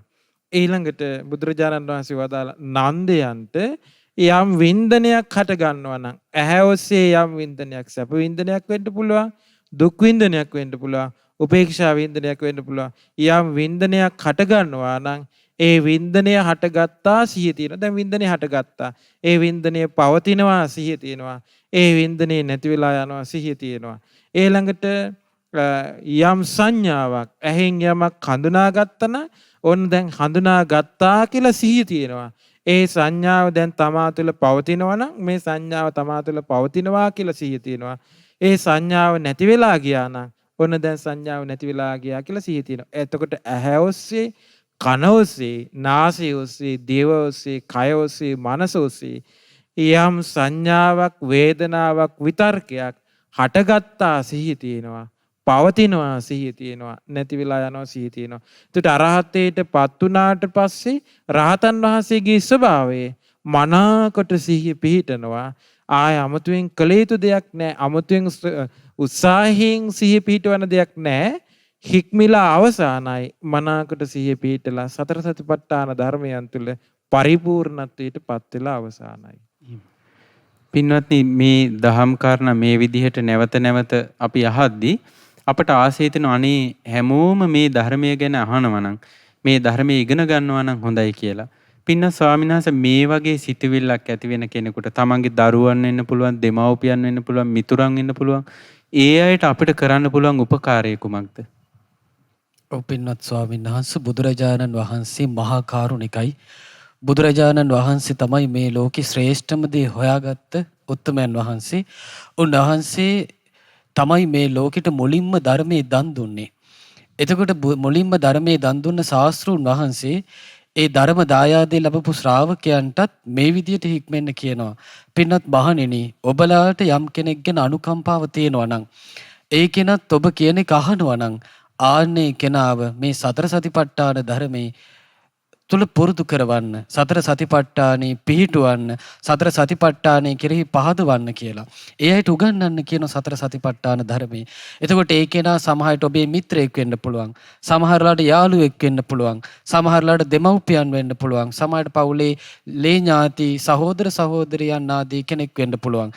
එතකොට ඔබට සාමාන්‍ය භෞතික දෙයක් දීලා ආමිසයට සම්බන්ධ දෙයක් දීලා ඒක අයව සතුටු කරනවා නම් ඒක සමහර විට කාල බීලා ඇඳලා පැළඳලා එතනින් අවසන් වෙලා යන්න පුළුවන්. හැබැයි ඔබ බුදු කෙනෙක් විසින් සුන්දර නිවන් මාර්ගය කියලා ඒකාන්ත කොට පනවා වදාළ සතිපට්ඨාන ධර්මයේ අනිත් අයට කියලා දෙනවා නම් ඒ කෙරෙහි හිත පහදවනවා නම් පිහිටවනවා නම් ඔබ ලෝකේ අග්‍ර දෙයක් කෙරෙහි ඒ අය පැහැදෙව්ව වෙනවා.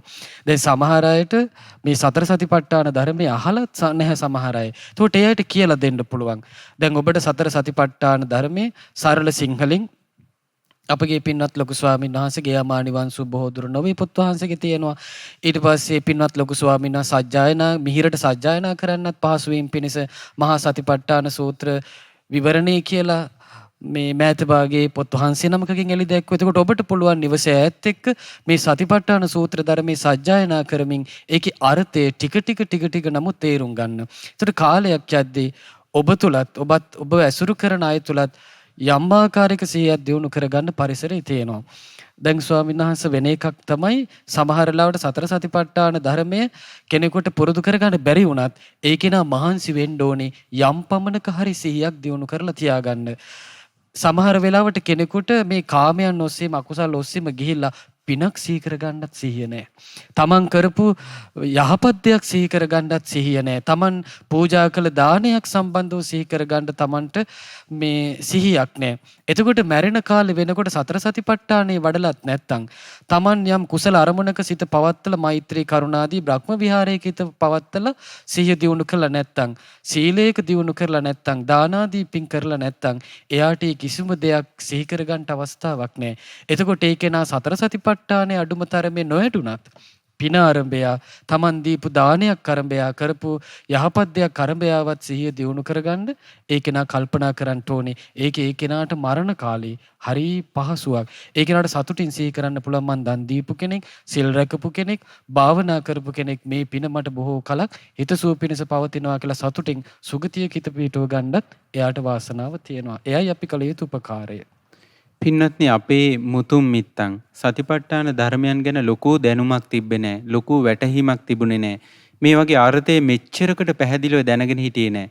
හැබැයි අපි අහලා තියෙනවා, අපි දැකලා තියෙනවා පරණ අපේ මලගෙවල් වල, අපේ ගම් වල මලගෙදරක් තියෙන දවස්වල රාත්‍රියේ පුරාවටම සතිපට්ඨාන සූත්‍රය සජ්ජායනා කරන්න මේ ශ්‍රී ලාංකිකයන් පුරුදු වෙලා තිබ්බා. අපි අහලා තියෙනවා ලංකාවේ ඈත අතීතේ එක්තරා ගල්ලෙනක හිටපු භික්ෂූන් වහන්සේ නමක් සතිපට්ඨානේ සජ්ජායනා කරගෙන අහගෙන ඉන්නවා. ඒ වෙලාවේ වවුල්ලු 500ක්. හදිසි අනතුරකින් ඒ වවුල්ලු 500ට මරණයටපත් වෙනවා. ඒ 500 දෙනාම අර සතිපට්ඨාන සූත්‍රයට ශ්‍රවණය කරන්න අහගෙන හිටපු නිසා ඒ සියලු දෙනාම මරණයටපත් වෙලා සුගතියේ ඉපදුනා කියලා අපේ ඉතිහාස ග්‍රන්ථවල සඳහන් වෙනවා. ඒ නිසා පින්වත්නි, මේ සතිපට්ඨාන සූත්‍ර දේශනාවන් මේ විදිහට අර්ථ වශයෙන් දැනගෙන හොඳට පාලියෙන් අර්ථ විමස සජ්ජායනා කරන්න පුළුවන්. මොකද බුදුරජාන්සේ දේශනා කරලා තියෙන මේ දෘෂ්ටිය පිරිසුදු වෙන්න වචසා පරිචිතා, වචනේනුත් හොඳට පුරුදු වෙන්න ඕන කියලා. එතකොට මේ වචනයෙන් පුරුදු වෙද්දී ටික හිත තුල කිඳා බහින්න පටන් ගන්නවා මේකේ තියෙන අර්ථය. ඒව පුරුදු කරගන්න පහසු වෙනවා. ඒක නිසා තමයි සමහරවිට අපිට අට කතාවල වගේ මුණ ගැහෙනවා. දැන් ඔය අසුබ වගේ භාවනාවන් හොඳට දෙතිස් කුණුපේ අනුපිළිවෙලින් හොඳට සජ්ජායනා කරන්න කියනවා. එතකොට මේ විදිහට මුළු සතිපට්ඨානෙම සජ්ජායනා කරද්දී අපිට එක පැත්තකින් හොඳ පිනක් රැස් වෙනවා. ඒකට හේතුව බුද්ධ වචනය සජ්ජායනා කිරීම නිසා. ඒ විතරක් නෙවෙයි, ඒකේ අර්ථ විමසනකොට ඒක අපිට ඍජුවම නිවන් මඟට උපකාර වෙනවා. ඒ වගේම පින්වත්නි, ඒ නිසා මේ අද මේ කතා කරගත්ත ධර්ම සාකච්ඡාව තුළ අපි ඉගෙනගත්ත මේ දහම් කරුණු අපට සතර සතිපට්ඨානෙ දියුණු කරන්න උනන්දු කරන්න උපකාර වෙනවා. ඒ වගේම තමයි මේ දිනවල ශ්‍රද්ධා රූපවාහිනියෙන් ලක්විරු ගුවන්විදුලියෙන් විකාශය වන පියවරු මේ සදහම් කතිකාවත තුලින් අපගේ භාග්‍යතුන් වහන්සේ විසින් දේශනා කරන්නට යෙදුන ඒ මහා සතිපට්ඨාන සූත්‍රයේ හොඳට අර්ථ විවරණ ගන්වමින් අපේ පින්වත් ස්වාමීන් වහන්සේලා කොයි විදිහටද ඒ ධර්මයන් පුරුදු කරගන්නේ කියන කාරණේ පැහැදිලි කරලා තියෙනවා. එතකොට මේ හැම එකක්ම ඔබට උපකාරී වෙයි මේ ජීවිතයේ මේ සතිපට්ඨාන ධර්මයන් පුරුදු කරගන්න, නිවන් මඟ දියුණු කරගන්න, මේ ගෞතම බුදුසසුනේ පිහිට පිළිසරණ සදාගන්න. ඉතින් ඒ නිසා අද දවසේ මේ සිදුවන සදහම් කතා බහ තුළින් රැස්ුණා වූ සීල පුණ්‍ය ධර්මයන් ඔබ සීල දෙනාටම ගෞතම බුදුසසුනේ උතුම් චතුරාර්ය සත්‍ය ධර්මය අවබෝධ කරගන්න හේතුපකාර වේවා. සාදු සාදු. පින්වත්නි, අද දවසේ අප විසින් රැස් කළා වූ සීල පුණ්‍ය ධර්මයන් අපි අනුමෝදන් කරමු. පින් කැමති සියලු දෙවියන්ට, පින් කැමති සියලු දෙවියෝ මේ පින් දැක බලා සතුටින් අනුමෝදන් වෙත්වා. දිව්‍ය ආයුෂ වර්ණ සැප බල අධිපති භාවයෙන් වැඩෙත්වා. ගෞතම බුදු සසුනේ උතුම් චතුරාර්ය සත්‍ය ධර්මය අවබෝධ කරත්වා. සාදු සාදු සාදු. මෙවැනි පරම ගම්බීර ධර්මයක් අපට කියලා දුන්නේ මේ යුගයේ විශේෂයෙන් අපේ ගුරු දේවයන් වහන්සේ, පින්වත් ලොකු ස්වාමීන් වහන්සේ.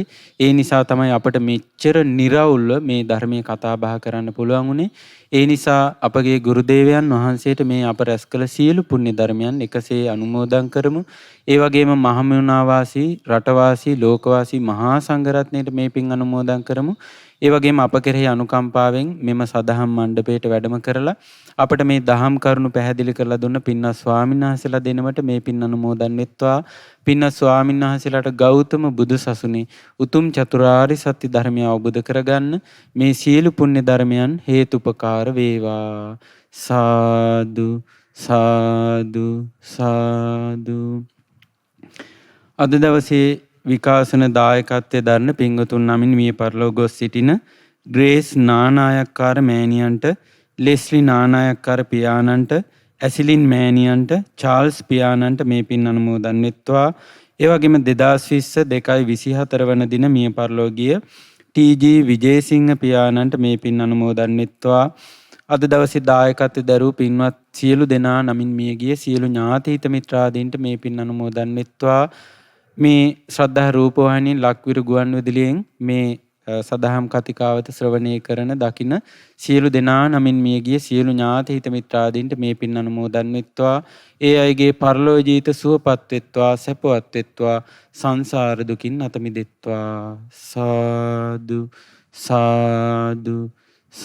රැස් කළා වූ සීල පුණ්‍ය ධර්මයන් අද දවසේ විකාශන දායකත්වයේ සපයන්නේ ජර්මනියේ සේවයේ නියුතු පින්වත් අනුර සනත් මහතා, මනෝජ් ප්‍රියශාන්ත මහතා, ජයන්තා මල්කාන්ති මහත්මිය, පර්ල් ලක්ෂ්මන් මහතා, ප්‍රියන්තිකා සරෝජනී මහත්මිය, නිලන්ත මහතා, තමරා මහත්මිය, ලක්ෂානි මහත්මිය, ඉංගෝ යන පින්වත් සියලු දෙනා විසින්, ඒ වගේම ඇමරිකාවේ පදිංචි පින්වත් රමණී පෙරේරා මහත්මිය, ගාමිණී පෙරේරා මහතා ඇතුළු දූ දරුවන් ඇතුළු පවුලේ සියලු දෙනා විසින්, ඒ වගේම කෑගල්ල ගලිගමුව ආසිදෙනිය පදිංචි පින්වත් චතුර විජේසිංහ මහතා, නාමල් විජේසිංහ මහතා ඇතුළු ඒ පවුලේ සියලු දෙනා විසින් තමයි අද දවසේ විකාශන දායකත්වයේ දරන්නේ. ඒ පින්වත් සියලු දෙනාට මේ පින් අනුමෝදන් වෙත්වා.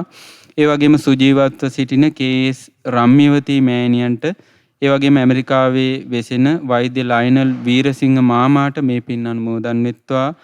ඉතින් මේ පින්වතුන් බලාපොරොත්තු වෙනවා මේ පින්වත් සියලු දෙනාටම නිරන්තරයෙන් සත්පුරුෂ ඇසුර ලැබීම පිණිස මේ පුණ්‍ය ධර්මයන් හේතුපකාර වේවා කියලා. ඒ වගේම අද දායකත්වයේ දරූ සියලු පින්වතුන්ට, ඒ වගේම දෙමාපියන්ට, ඒ අයගේ ගුරුවරුන්ට, කලන මිතුරු මිතුරියන් ඇතුළු නන් අයුරින් අප උපකාර කළ සියලු දෙනාටම මේ පින් අනුමෝදන් කරනවා. ඒ වගේම මේ සදහම් කතිකාවත හා සම්බන්ධ වෙලා හිටපු ඔබ සියලු දෙනාටත් මේ පින් අනුමෝදන් කරනවා. ඔබ සියලු දෙනාටම ඒ භාග්‍යවත් බුදුරජාණන් වහන්සේ විසින් මහා කරුණාවෙන් යුතුව දේශනා කරන්නට යෙදුන මේ උතුම් සතර සතිපට්ඨාන ධර්මයන් පුරුදු කරගෙන ඒ කල්යාණ මිත්‍රයන් වහන්සේලා ඇසුරු කරගෙන ගෞතම බුදුසසුනේ උතුම් චතුරාර්ය සත්‍ය ධර්මය අවබෝධ කරගෙන සසර දුකින් නිදහස් වෙන්න ඒකාන්තයෙන්ම මේ සියලු පුණ්‍ය ධර්මයන් හේතුපකාර වේවා. සාදු සාදු සාදු. සියලු දෙනාට තෙරුවන් සරණයි. නමෝ බුද්ධාය. මෙවැනි වටිනා ධර්ම දේශනා නැරඹීමට ශ්‍රද්ධා YouTube චැනලය සබස්ක්‍රයිබ් කර සීනුව ලකුණ ඔබන්න.